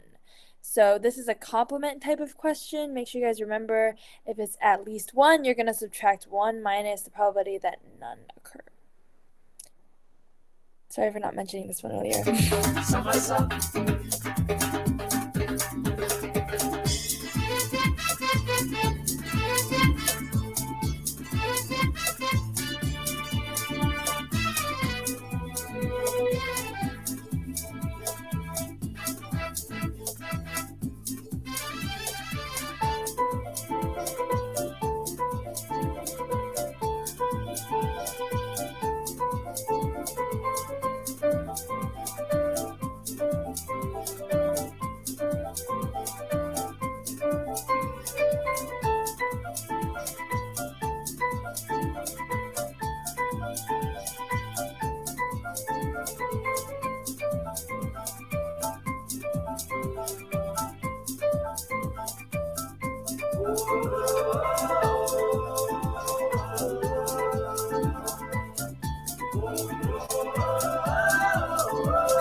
Alrighty, y'all did really good on this question.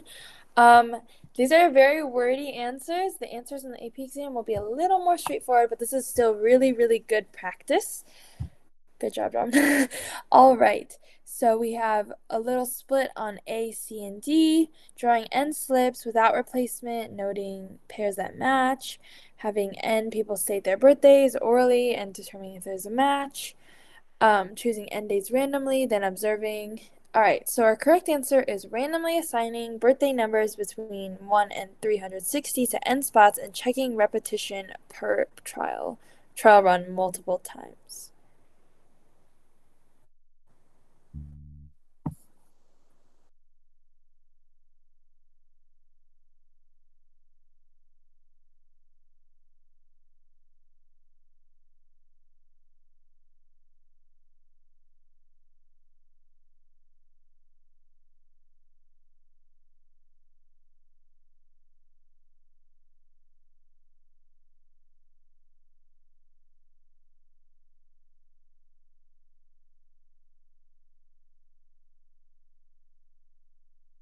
All right, a school club has an equal number of juniors and seniors. If 2 members are randomly selected for a committee, what's the probability that they are from different grades?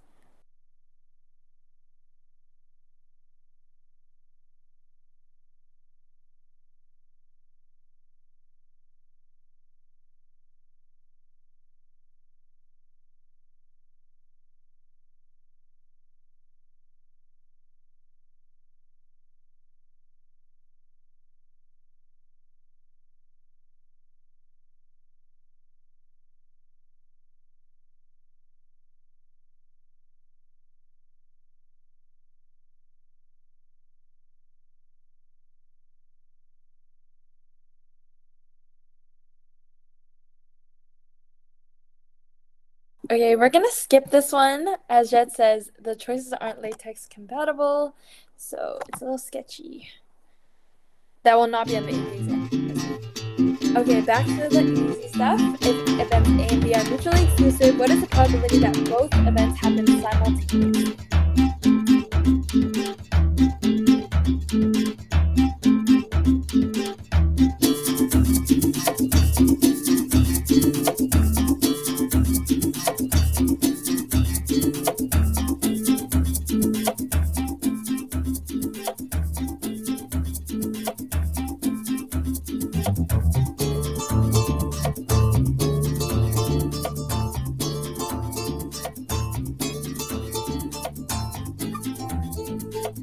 All right, we can reveal. All right, we got a couple wrong answers, but that's like 3 people. That's okay, you guys. If you guys get the answer wrong first, you'll get it right on the EP exam. So it's okay. Make your mistakes during practice, not the actual test. All right, so if they're mutually exclusive, it literally means they cannot happen at the same time. So the probability they happen at the same time is 0. Next question.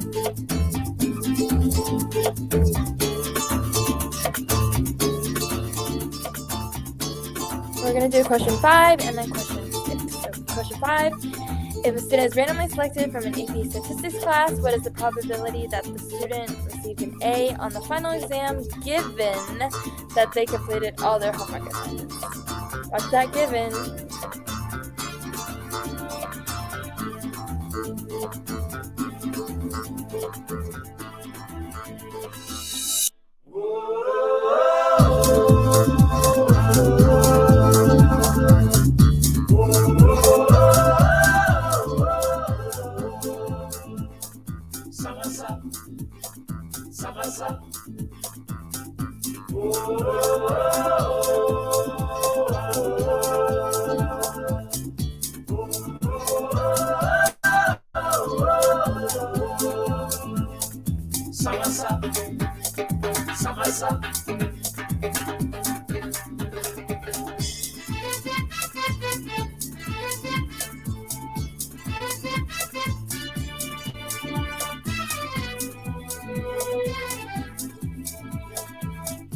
All right, we can reveal this one. Good job, everybody. Okay, so we know that given is this vertical line right here. So C and D, they're just gone. They cannot work at all. All right, so we either have A or B. Both of them are given. But what's given? Given that they completed all their homework assignments, which means that is going to be on the denominator. There's only one right answer, and that would be A. So the given is always in the denominator. Good job, though, guys. That's pretty high accuracy.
All right, we have 30 of 33. Let's wait 1 more minute. Come on, if you haven't answered, go for an answer you think might be right.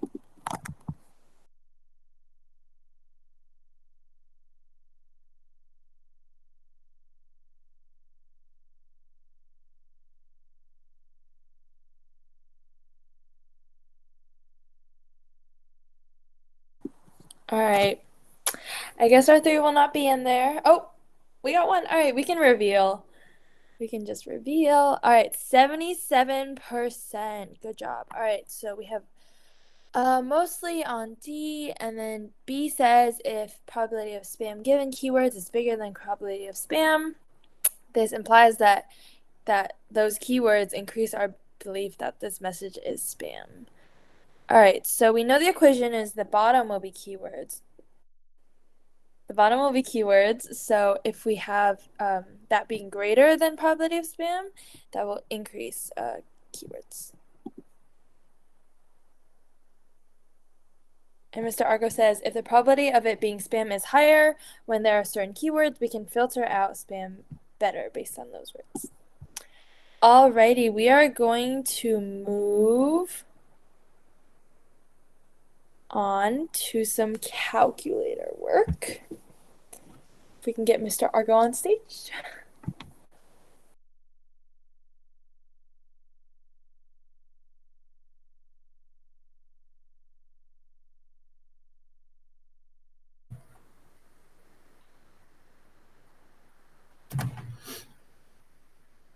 All right, everybody. Fantastic work tonight. Whoa, that was awesome. That was awesome. So one of the biggest feedbacks that we've gotten in our Cram sessions was to go over calculator work. So I have tracked down a computer that has the calculator software on it. So we are going to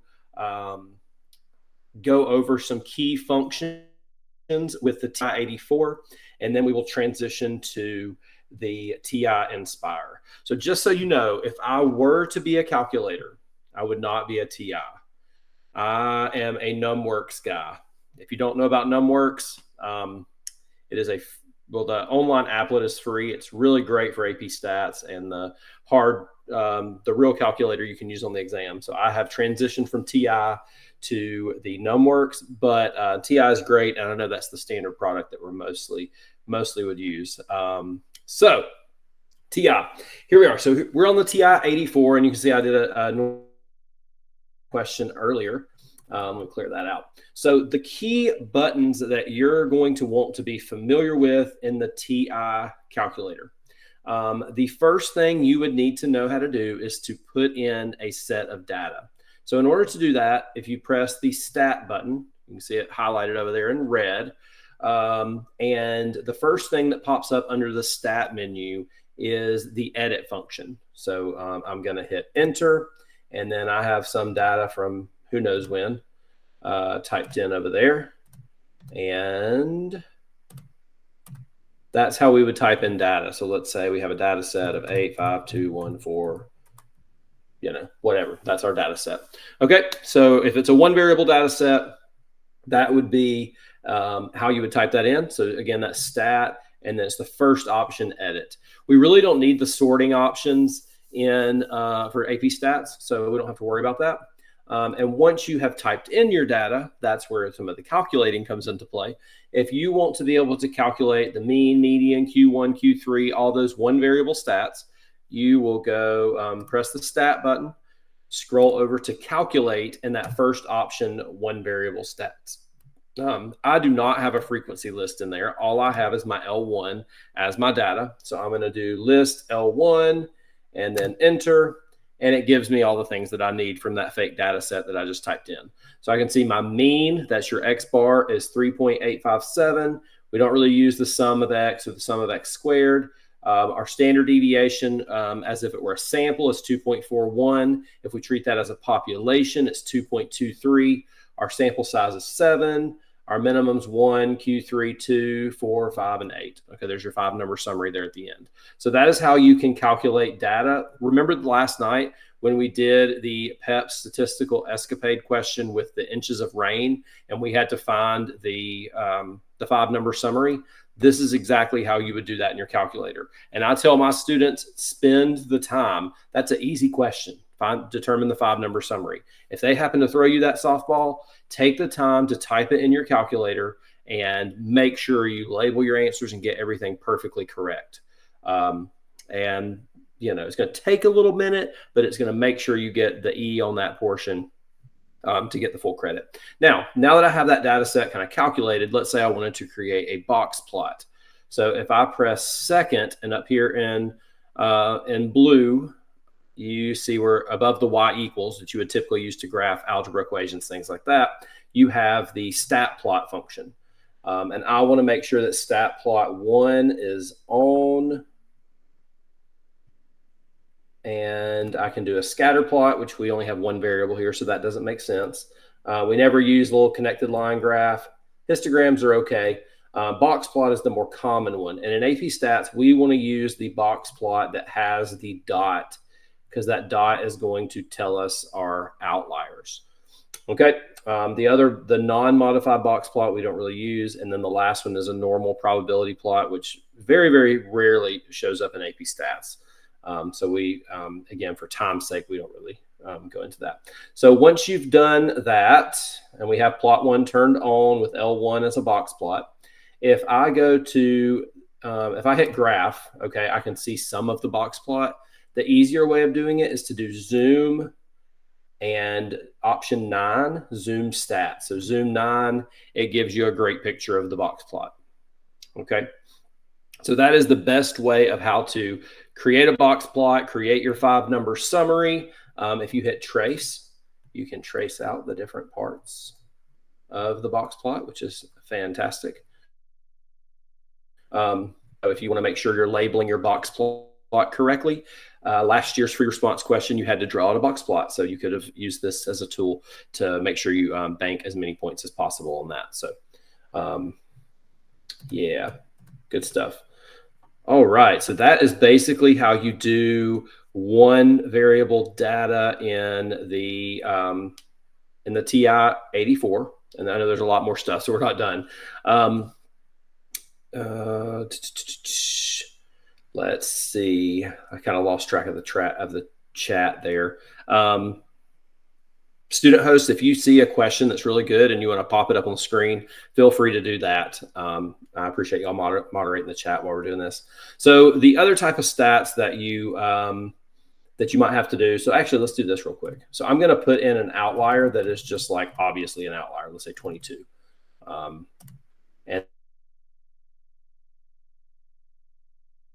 then if I go, now you can see the box plot and the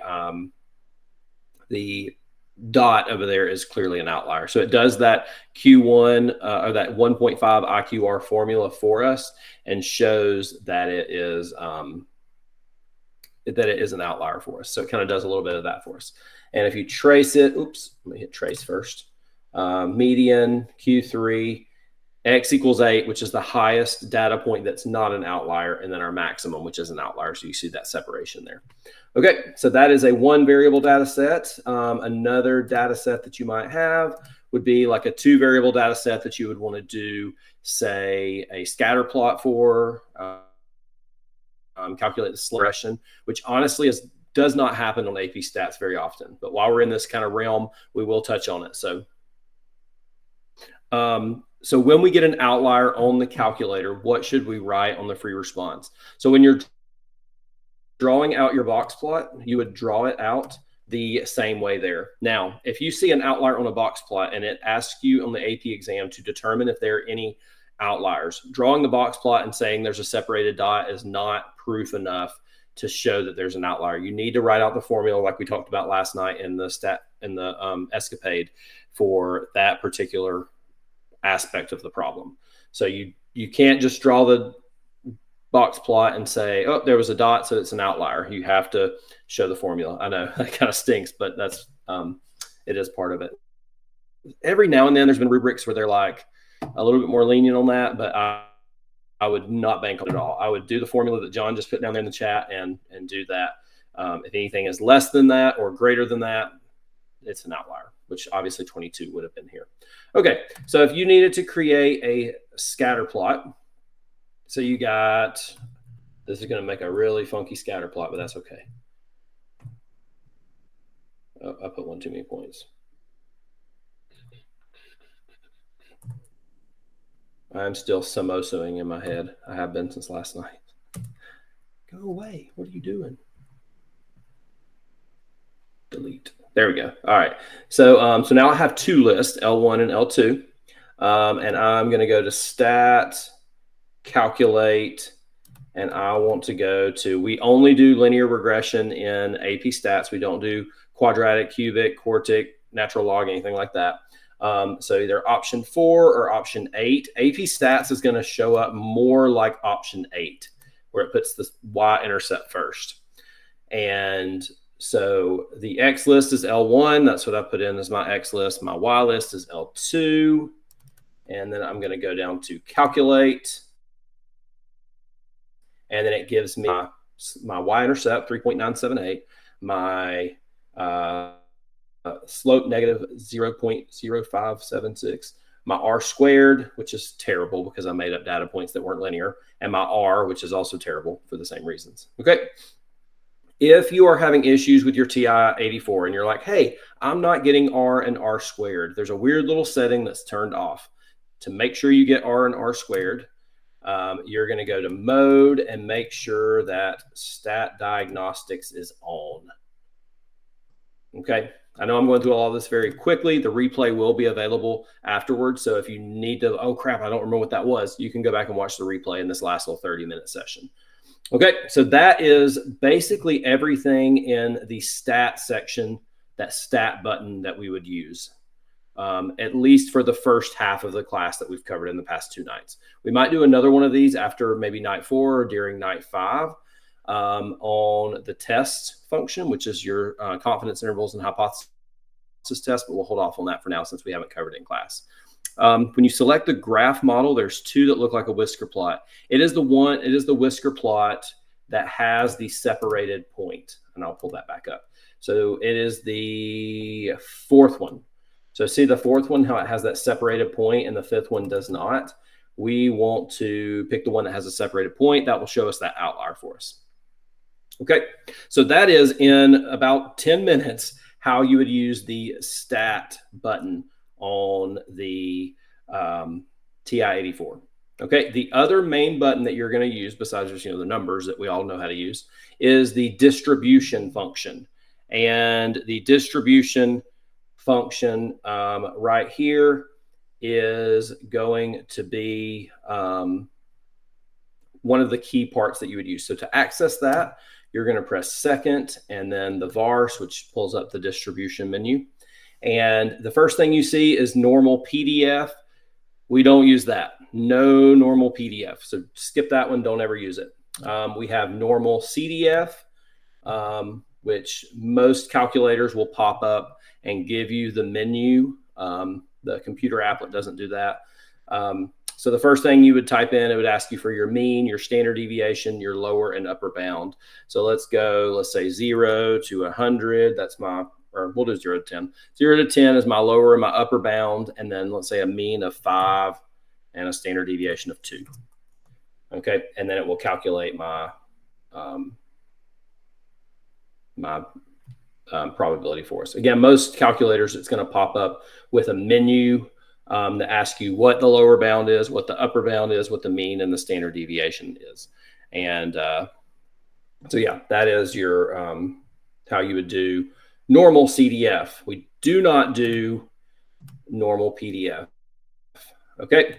If you want to find if you want to go backwards and you want to do inverse norm, see, this is the kind of menu that I was expecting to see with normal CDF. So always area to the left, so 0.25, mean 0, standard deviation 1, so standard normal curve. Some options, some software options will ask you area to the left, in the middle, or right. By default, it is the left-hand area. So press enter, and then it tells you that 67 or well, 25% of the data in the standard normal curve is less than negative 0.67. So essentially, it's the z-score there. Okay, so that is that. And so let's see. So in the distribution menu, also over here, so inverse norm and normal CDF, inverse T and T CDF. We could talk about those after we do inference. Actually, we'll talk about that on Sunday night when we get to T-scores. Chi-squared, same thing. We do not do F-scores. So binomial PDF and CDF. Okay. So binomial PDF, and we talked about this in the chat, that is when you are finding the probability of a binomial. Let's say we had 20 trials and we are looking for, let's say maybe a 40% success rate, and we're looking for exactly 10 successes. So 10 out of 20 times we were successful if we had a 40% chance of being successful. And then you can hit paste and it calculates that one individual probability for you. So that's binomial PDF. If you use that notation, label, label, label, label, label, you have to label your calculator speak. You will lose points, and in fact, maybe not get any points if you just wrote what you saw on your calculator. It's a great tool, but you have to label your stuff. That's the biggest thing with this little 30-minute calculator thing I can give you, is label what you're using. All right. Anyways, yes, label, label, label. I think there was a SpongeBob episode. Ladle, ladle, ladle. I always say label, label, label. Anyways, okay. That was stupid. All right. So in that same, oops, I hit the wrong thing. So in that same distribution menu, we have binomial CDF, inverse binomial. We don't use Poisson. Geometric is very all the way at the bottom. So CDF for both geometric and binomial are going to work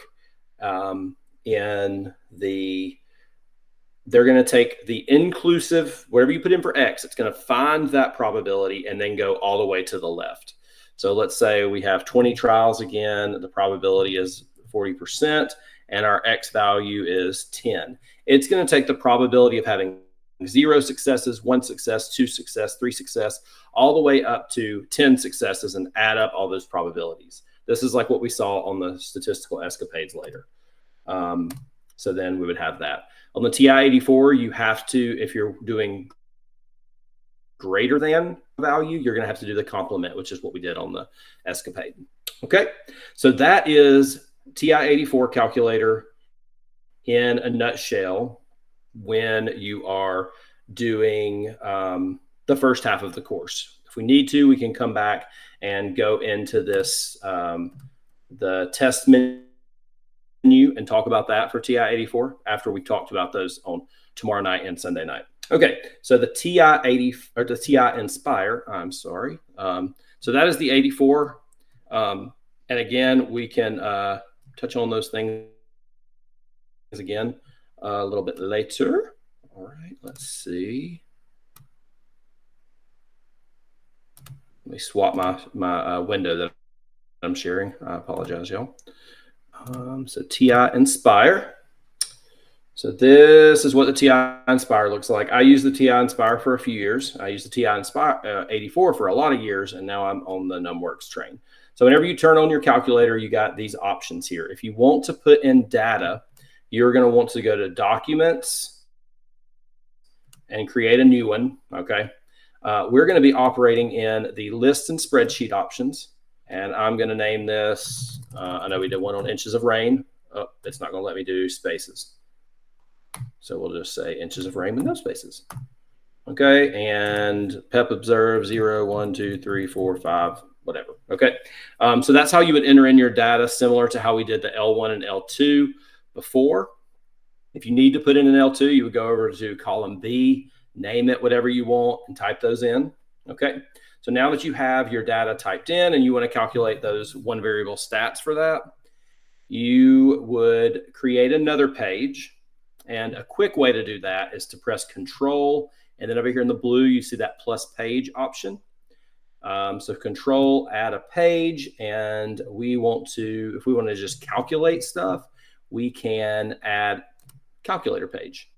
And this is where we would do all of our just regular calculations. So I'm going to go Menu, go down to Statistics, Stat Calculations, and and this looks the same as the TI-84. So one variable stats, I only have one set of data, and then my X list is inches of rain, and then it calculates all the lovely stuff for us. Okay, a lot of the stuff we don't use, but it does give you mean, which is your X bar, your 5-number summary, and your standard deviation. Okay, so that is how you would do that part in the TI-Inspire. So again, and if you want navigate pages, so like, let's say, go back and change our set of data. If you press Control and then the left on the little D-pad, it takes you back to that page within that document. So I told my students last year when they used the TI Inspire, as soon as you start your test, open up a document, create a spreadsheet page that you can put your numbers in, a calculator page to do your calculations, and then a third page, which we don't use a ton, but we could use it some, the data and statistics page, which you can create a dot plot really easily. Look how pretty that is. And it looks perfectly. Somebody want to put in the chat what shape this graph would be? What kind of shape we got? One word. Ooh, I had to scroll a lot.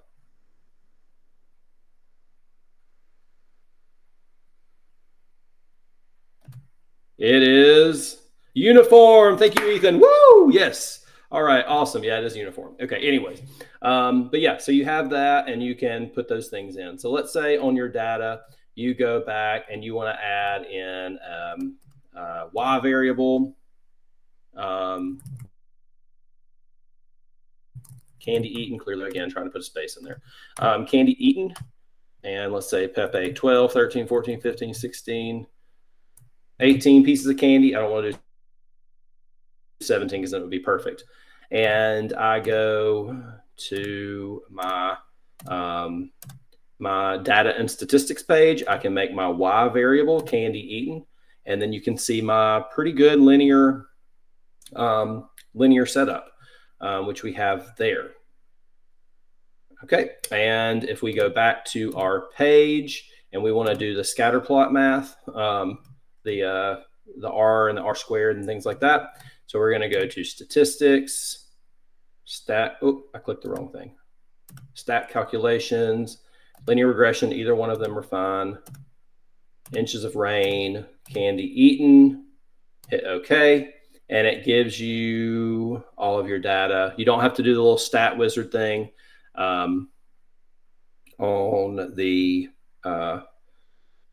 Inspire. That's one of the benefits to the Inspire. Also, another benefit, if residual plot, once you have done the linear regression model and you go back to your scatter plot, it will allow you to change the y-axis to the residuals.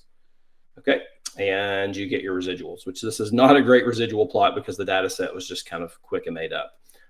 It does show a pattern, even though it was a linear model, just due to that way that worked. So that's how you put data in, create different graphs. If you wanted to change the type of graph and you want to press menu and plot type, if you only have one variable, you can choose dot plot, box plot, histogram, normal probability plot, and all that good stuff. Okay, so that is the one variable stats portion. If you are on the Inspire and you are doing the calculator for probability, another thing I liked about the Inspire is you have to do is that it's a little bit easier. So you're going to go menu. You can go to stats. You can basically go menu stats for anything on the calculator page, which I really like.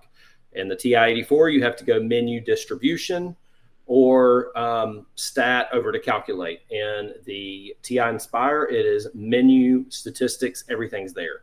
It's also in the probability section, but you have to ever go to that. You can go to stats every time.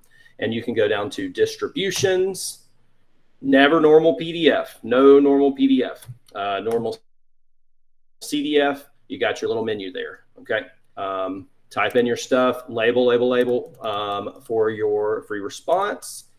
And if you are doing, let's see, inverse norm is the same way. That's how you get to the menu, and you would type that in. Okay, and let's see, we have binomial, PDF, and CDF. With binomial and geometric CDF on the Inspire, this is one of the things I really liked about it. It allows you to put in the lower and upper bound. You don't have to worry about that weird complement rule like you do with the 84. Okay, so the number of trials that you would have, you know, we said 20, probability of success is 40%, and we want to find the probability that's more than 9 of, or at least 9 of the 20 trials were a success. We can go 9, and our upper bound's 20, and there you go. It gives you the answer for the binomial probability. As long as you label n equals 20, p equals 0.4, lower equal 9, upper equals 20, you're good to go. Stats readers know that if different calculators, different ways of labeling, they are going to grade on if you had the word binomial, which is hopefully you have that in there, okay, regardless. They're going to check to see that you have the parameters, the n and the p, and they have to be labeled. And they're going to see if you have the correct direction for the probability, and then the answer. Those are the 4 things they're going to look for. For the direction, if you have lower 9, upper 20, good. If you have 1 minus binomial blah, blah, blah, x equals 8, you're good. If you have p parentheses x greater than equal to 9 parentheses equal, then you're good. A two-way chi-squared test on the Inspire. That's kind of a weird one. That's one of the only ones that's not very family friendly, or not family friendly, not user friendly. That's the word I'm looking for, not family friendly.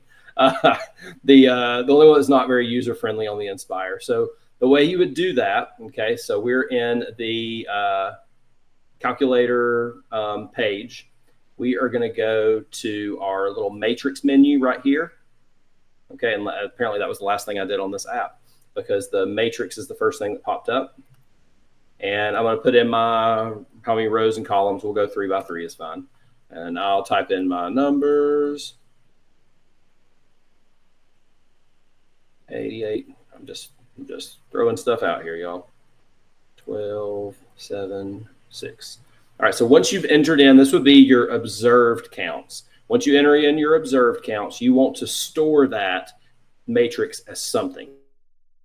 So I'm going to go to the store option, which is in blue. So I'm going to press Control and then the var button, which is store. And I am going to store this as PEP. So my observed matrix in my calculator is now named PEP. And then to actually run the test, you are going to go Menu, Stats. We're always Menu, Stats, and TI Inspire, which is nice. Scroll down to Stat Tests. Go to chi-squared two-way tests. It asks you what your observed matrix is. We are going to select PEP, and there you go. All right, you have your chi-squared test statistic, which is obviously very high and resulted value. If you want to pull up the expected matrix, because you need that for that condition of inference, because they all have to be at least 5, you can go to, yes, you can press var and go down to expected matrix. And it tells you this is what they should have been. So I shouldn't have been able to run this test because my expected values were not all at least 5. That's probably why we got a significant outcome. But that's how you operate the test. And just remember, if it's independence, name it chi-squared test for independence, or association, same thing, or test for homogeneity. And we'll talk about that on Sunday night. Okay, that was a calculator crash course in, we're 2 minutes past 9 o'clock, but what, 32 minutes? I don't think I've ever done so much calculator stuff at one time. All right, student host, were there any other questions that I missed? I think we are good. There's some lingering questions in the Q&A, but I think I got most of them down. Good deal. That's good. All right. So make sure before you head out that you take that survey down in the call to action, that green survey button, so we can know how we can improve as the week goes on. Great work tonight, everybody. Fantastic. Can't wait to see everybody again tomorrow night as we continue and get into inference, which is the fun stuff in AP Stats for me. Great job working through probability tonight. Y'all have a good night.